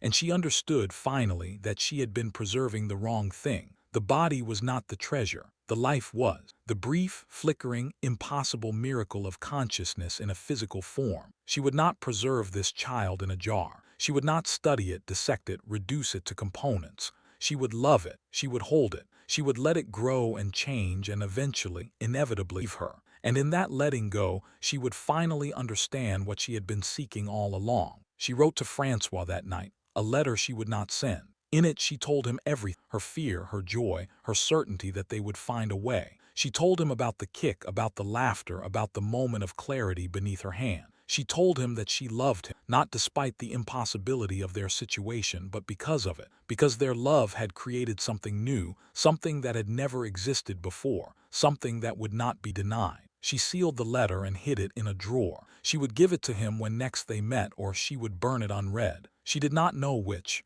but writing it had helped. It had given shape to the chaos, words to the wordless. She went to the window and looked out at the night. The mountain was dark, the village lights extinguished, the sky a canopy of stars. Somewhere out there, Francois was sleeping or praying or lying awake as she was, thinking of her, thinking of the child, thinking of the impossible future that awaited them. She pressed her hand to her belly. The child was still now, sleeping perhaps, or simply waiting, waiting to be born, waiting to begin its own impossible journey through the weight of flesh. "I will not preserve you," she whispered to the darkness. "I will not keep you still. I will let you live and grow and change and lead. And in that letting go, I will finally understand what it means to love." The stars gave no answer, but in her belly the child stirred as if in response. A flutter, a kick, a promise. Chapter 10. The Anatomy of Loss. The child was born in the deep of winter, when the snow had buried the roads and the chateau was an island in a white sea. It was a boy, perfect and small, with his father's blue eyes and his mother's dark hair. For one perfect week, the Duchess held him, nursed him, whispered to him of love and hope and all the things she had never believed in. And then the fever came, swift as a wolf, silent as a shadow, and took him back into the mystery from which he had come. This is the chronicle of that loss, and of the woman who finally understood that some things cannot be preserved, no matter how fiercely we love them. The birth was hard. Marguerite had warned her. 43 was old for a first child, and the Duchess's body, though strong, had never been asked to do this particular work. For 18 hours she labored in her chamber, her screams echoing through the frozen corridor, her servants huddled outside the door, praying to saints they had never truly believed in. Francois was not there. He could not be. A priest at a birthing bed was an invitation to questions no one wanted to answer. He waited in the village church, alone, his rosary worn smooth by the constant movement of his finger, his prayers rising like smoke through the cold air. Marguerite worked with the skill of 60, her hands gentle but firm, her voice a constant murmur of encouragement and command. "Push, your grace. Again, again. The child is coming. I can see the head. Push." The Duchess pushed and screamed and pushed again. She had cut open 100 bodies, had held 100 hearts in her hand, but she had never known pain like this. This tearing, burning, unimaginable agony that was also, impossibly, a kind of ecstasy. She was bringing life into the world. She was paying the price that every mother paid, the debt of flesh that could never be repaid. And then suddenly it was over. A final, desperate push, a rush of release, and then a sound she had never heard before but recognized instantly, the cry of a newborn child. "A boy," Marguerite said, her voice thick with something that might have been tears.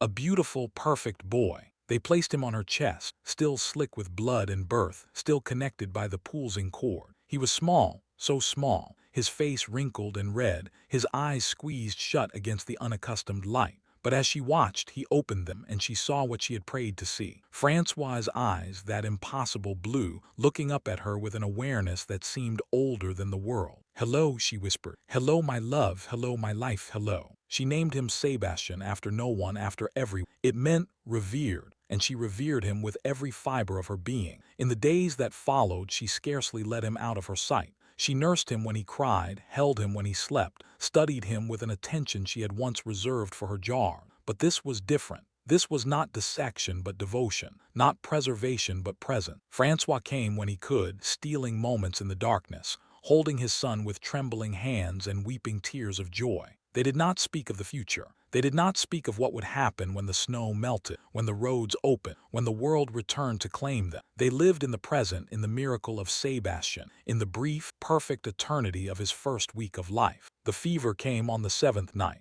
The Duchess woke to find Sebastian burning, his small body hot to the touch, his cries weak and pitiful. She called for Marguerite, who came running, her old face going pale as she felt the child's forehead. "The fire," she whispered, "the fire and the blood. I have seen it before. It takes them fast." They did everything they could. Cold compresses, herbal drafts, prayers whispered in the darkness. Francois came, risking everything, and held his son while the Duchess bathed the small, burning body in cool water. They took turns through the long night and the longer day, refusing to sleep, refusing to eat, refusing to accept what their hearts already knew. By the second night, Sebastian had stopped crying. He lay in his mother's arms, his breathing shallow, his blue eyes open but seeing nothing. The fever had burned through, consuming the life as fire consumes a page, leaving only ash and memory. He died just before dawn, as the first light was beginning to touch the horizon. One moment he was breathing, shallow, ragged but breathing. The next he was still, so still. Still as the specimens in her jars, still as the hearts and hands and eyes she had spent her life preserving. But he was not preserved, he was gone. The small body in her arms was already becoming something else,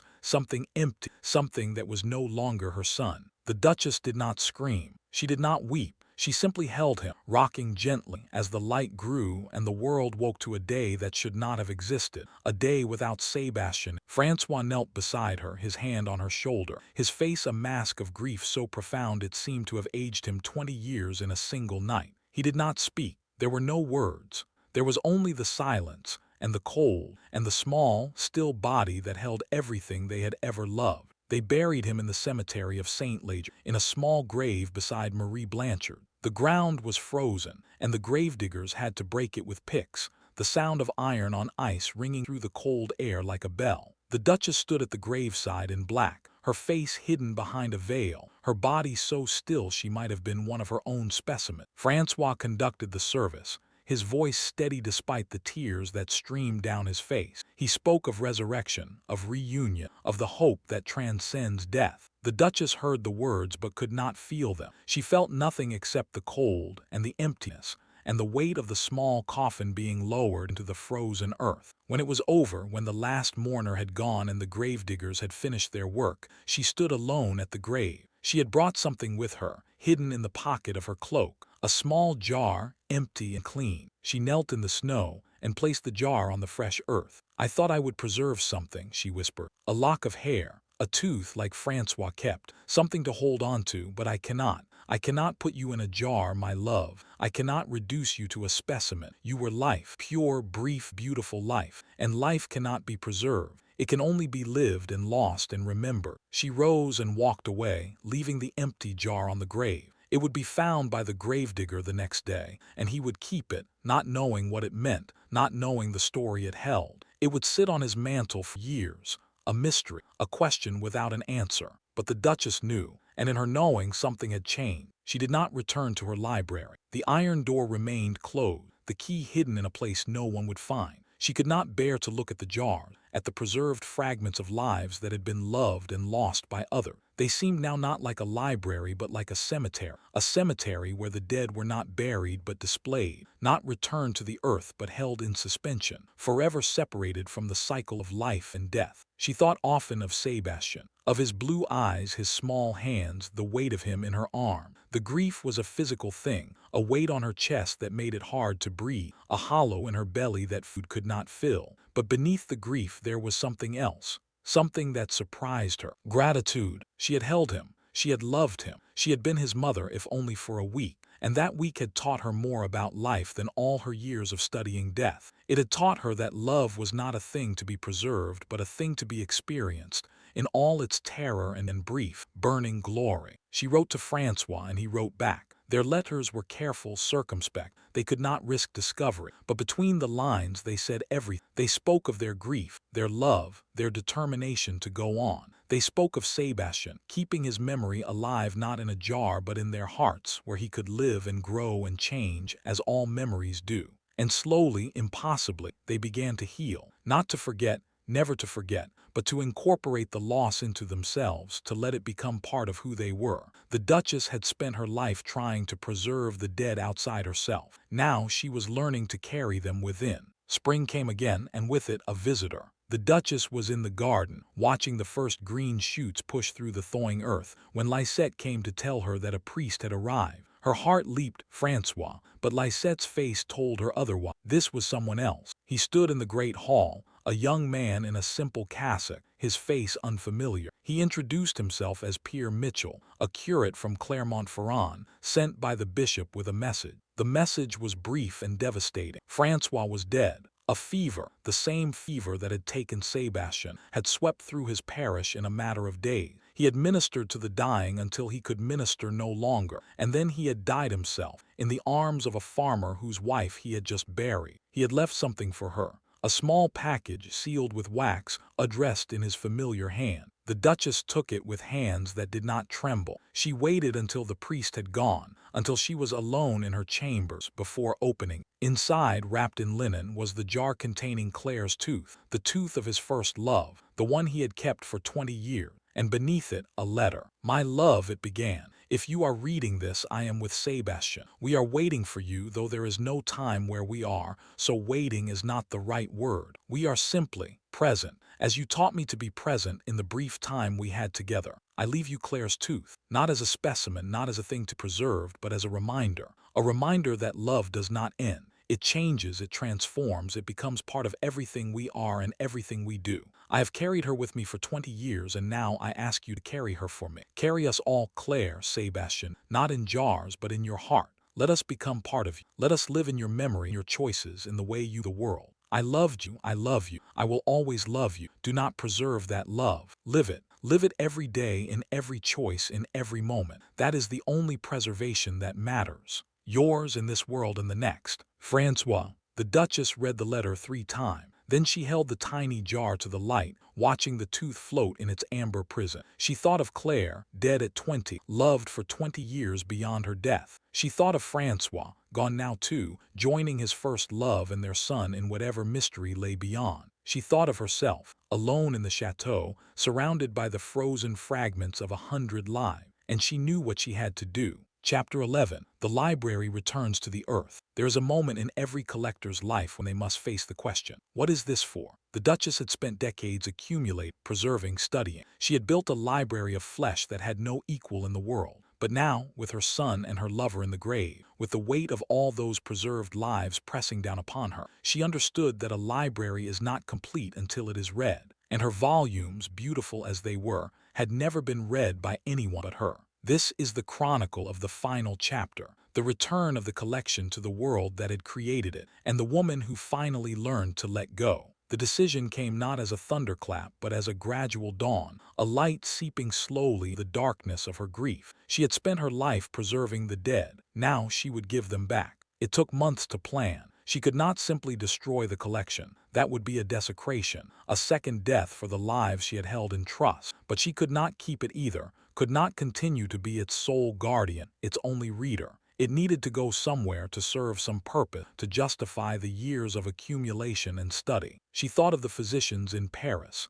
the anatomists who still struggled to understand the body's mystery. She thought of the students who learned from diagrams and drawing, never seeing the real thing, never holding a heart in their hands or tracing the pathways of the brain. She thought of Francois, who had taught her that knowledge without love was empty, that understanding without compassion was a kind of death. And she knew what she must do. She wrote to the bishop, not de la Rochefoucauld, who had died the previous winter, but his successor, a younger man with a reputation for learning and a rumored interest in the natural sciences. She did not confess everything, but she confessed enough. She told him of her collection, its scope, its significance. She told him she wished to donate it to the church, to be used for the education of physicians and the advancement of knowledge. She asked only one condition, that her name never be attached to it, that the collection remain anonymous, a gift from the unknown future. The bishop's reply came within weeks. He was intrigued, cautiously supportive. He would send a representative to examine the collection, to verify its value, to arrange for its transport. He commended her piety and her generosity. He did not ask how she had acquired such a collection.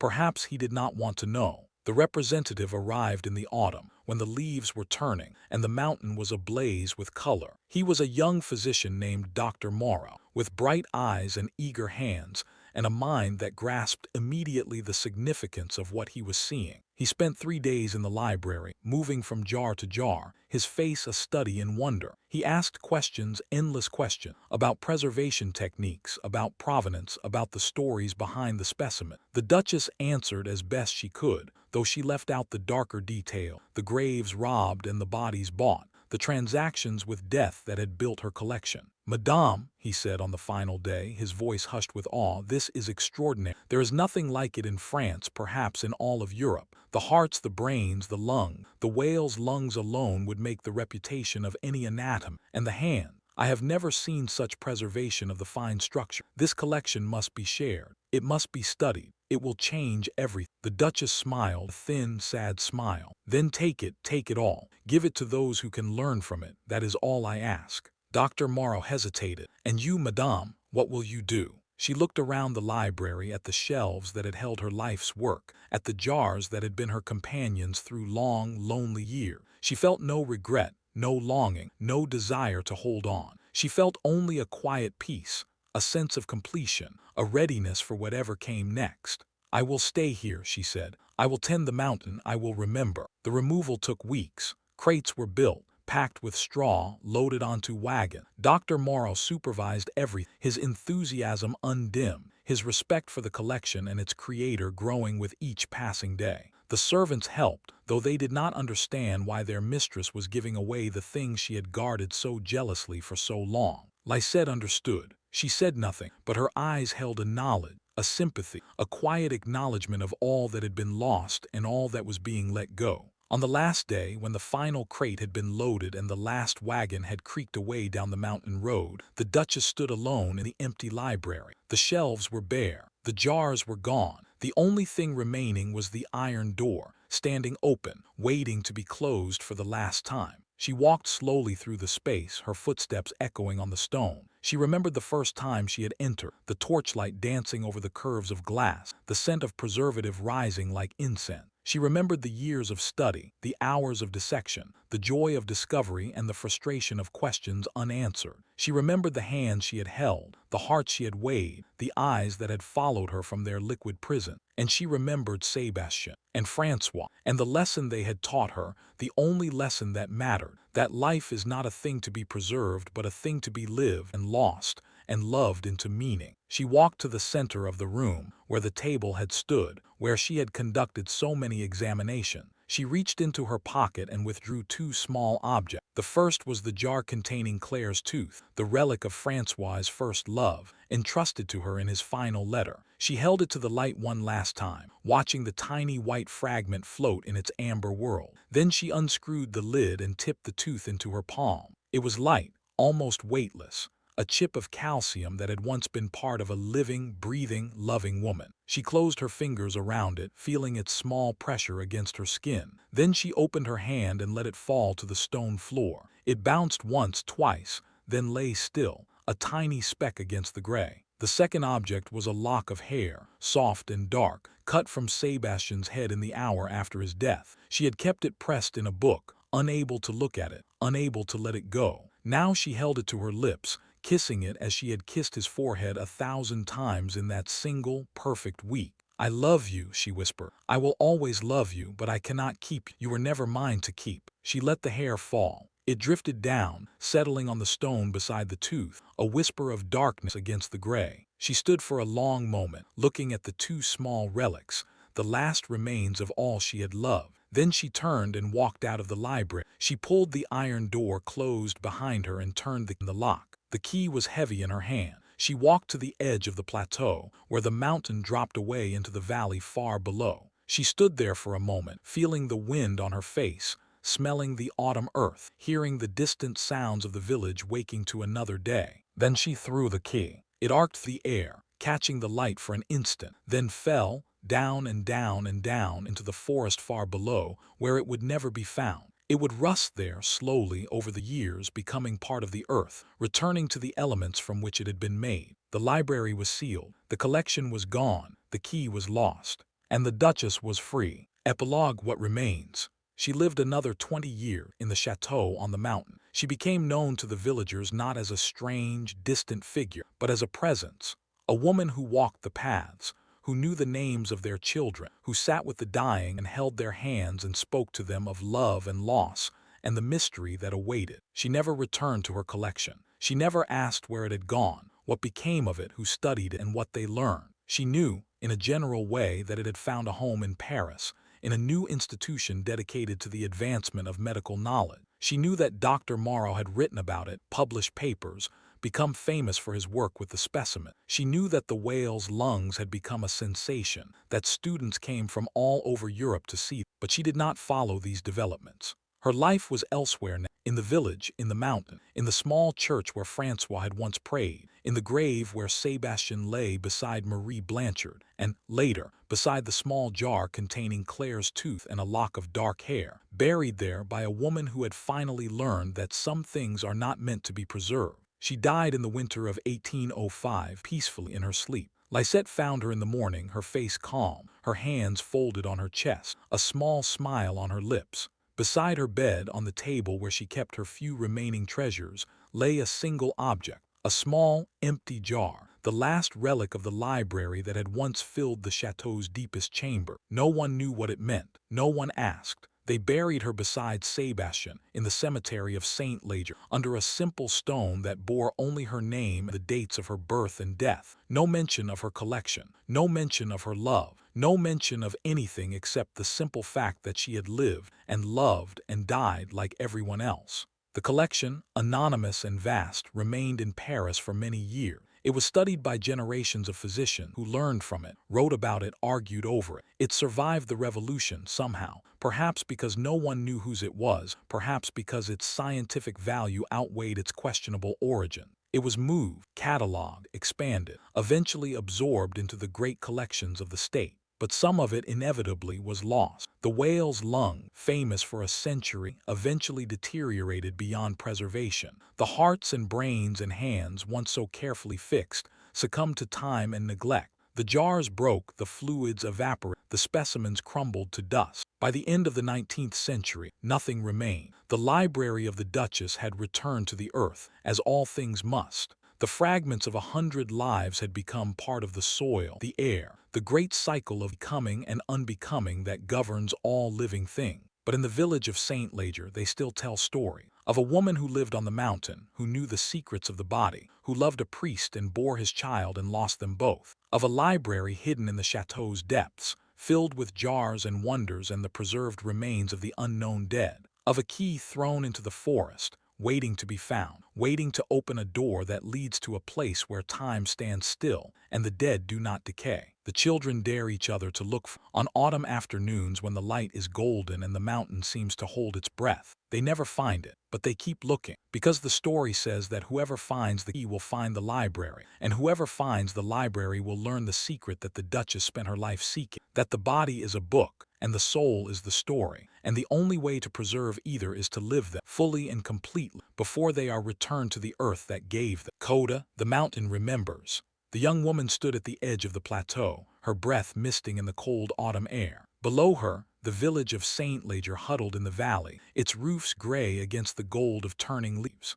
Above her, the ruins of the chateau clawed at the sky, broken walls, empty window, a silence so complete it seemed to have weight. She was an archivist, sent from Paris to document the remnants of the old noble houses. Her name was Camille, and she had read the letters, the journals, the faded correspondence that spoke of a duchess who had lived here 200 years ago, a duchess who had collected things, strange things that had ended up, anonymously, in the collections she now curated. She had come looking for answers, for proof, for a connection between the anonymous specimens in her care and the woman who had once walked these halls. The chateau was a skeleton, its flesh long since rotted away. The great hall was open to the sky, its roof collapsed, its floor a tangle of weeds and fallen stone. The kitchens were a cave of shadow, the vast hearths cold for a century. The towers stood, but their stairs were treacherous, their wooden beams rotten. Camille moved through the ruins with careful steps, her eyes scanning for anything that might have survived. A carving, a fragment of plaster, a tile that had once known the touch of the Duchess's foot. She found nothing. The place had been picked clean by time and weather, and the villagers who had used its stones for their own houses. Nothing remained of the woman who had lived here. Nothing except the stories and the letters and the anonymous specimens in the archives of Paris. She was about to leave when something caught her eye. A glint of metal, half hidden in the weeds at the base of what had once been a tower. She knelt and brushed away the leaves, the dead grass, the accumulated soil of 2 centuries. It was a key. Iron, rusted almost to nothing, its shape barely discernible beneath the red-brown crust of oxidation. She picked it up carefully, afraid it would crumble in her finger, but it held just barely, its form preserved by some miracle of chemistry or chance. She turned it over in her palm. It was small, unremarkable, the kind of key that might have opened a cabinet or a chest or a door to a secret library. The legend said that whoever found it could find the library, but the library was gone, its contents scattered, its location lost, its very existence disputed by scholars who dismissed it as myth. And yet, Camille closed her fingers around the and looked up at the ruins of the chateau. Somewhere beneath these stones, if the stories were true, an iron door still stood, a door that had not been opened in 200 years, a door that held the last secrets of the Duchess's strange and solitary life. She began to search. It took her 3 days of crawling through undergrowth, of shifting fallen stones, of peering into gaps and crevices that had not seen light in centuries. The villagers thought she was mad. The priest offered to pray for her. The children followed her at a distance, giggling and whispering. On the 3rd day she found it. Beneath a pile of rubble that had once been the kitchen, half hidden by a fallen beam, was an iron door. It was small, barely 5 feet high, its surface pitted with rust but still solid. There was no handle, no knocker, no visible way to open it. Only a keyhole, small and dark, waiting. Camille's hand trembled as she inserted the key. It fit perfectly, as if it had been made for this door, as if it had been waiting 2 centuries for this moment. She turned it. The mechanism groaned, a sound like the mountain itself sighing. But it moved. The lock, preserved by some miracle of craftsmanship, released its hold. The door swung inward, not on hinges but on some ancient pivot, revealing darkness beyond. Camille lit her lantern and stepped through. The air was cold and still, untouched by the outside world. It smelled of stone and age and something else. Something faint and chemical, like the ghost of preservative, like the memory of things long dead. Her lantern light pushed back the darkness, revealing a circular room carved from the mountain's heart, its walls lined with empty shelves. The shelves were bare, their contents gone, but their shape remained, shelf after shelf, floor to ceiling, a library waiting for books that would never return. In the center of the room stood a table. On the table, undisturbed for 2 centuries, lay 2 objects. The first was a small jar, empty, its glass clouded with age. The second was a letter, folded and sealed with wax, the wax impressed with a crest Camille did not recognize. She approached the table as if in a dream. She picked up the letter, feeling its fragility, its weight. The seal cracked easily, the wax crumbling at her touch. Inside, the paper was yellowed but legible, the ink faded but clear. It was addressed to no one. It began simply, "To whoever finds this, you have found my library. It is empty now as it should be. The books have gone where they belong, into the world, into the light, into the hands of those who can learn from them. I kept them too long in darkness. I thought I was preserving them. I was only preserving my own fear. I do not know who you are or when you read this, but I know why you have come. You seek the same thing I sought, understanding, the mystery of the body, the secret of the soul, the reason we are given these fragile vessels only to have them taken away. I cannot give you answers. I spent my life seeking them, and in the end I found only question. But I can give you this. The body is not a thing to be preserved. It is a thing to be lived. The heart is not a specimen to be jarred. It is a muscle that grows stronger with use. The hands are not relics to be kept. They are instruments of touch, of work, of love. Use them while you can. Touch while you can. Love while you can. I kept too much. I let go too late. Do not make my mistake. The library is yours now. Do with it what you will. But if you take nothing else, take this. Life is not in the jars. It never was. Ada J. Camille read the letter 3 times, her lantern casting shifting shadows on the ancient wall. When she finished, she folded it carefully and placed it in her pocket. She looked around the empty room, at the shelves that had once held 1,000 wonders, at the table where the Duchess had worked, at the darkness that pressed against the edges of her light. She thought of the specimens in Paris, the hearts and brains and hands that she had catalogued and studied, never knowing where they came from. She thought of the whales' lungs, now dust. She thought of the anonymous dead, their fragments preserved for centuries, their stories lost. And she thought of the Duchess, of the woman who had built this place, who had loved and lost and learned to let go, who had, in the end, returned her collection to the world. Camille picked up the empty jar. It was light in her hands, fragile, beautiful in its simplicity. She held it to the light, watching the way the lantern flame played through the cloudy glass. Then she set it down, turned, and walked out of the library. She pulled the iron door closed behind her. It sealed with a soft thud, the lock engaging, the darkness within becoming complete again. She stood in the ruins of the chateau, the autumn sun warm on her face,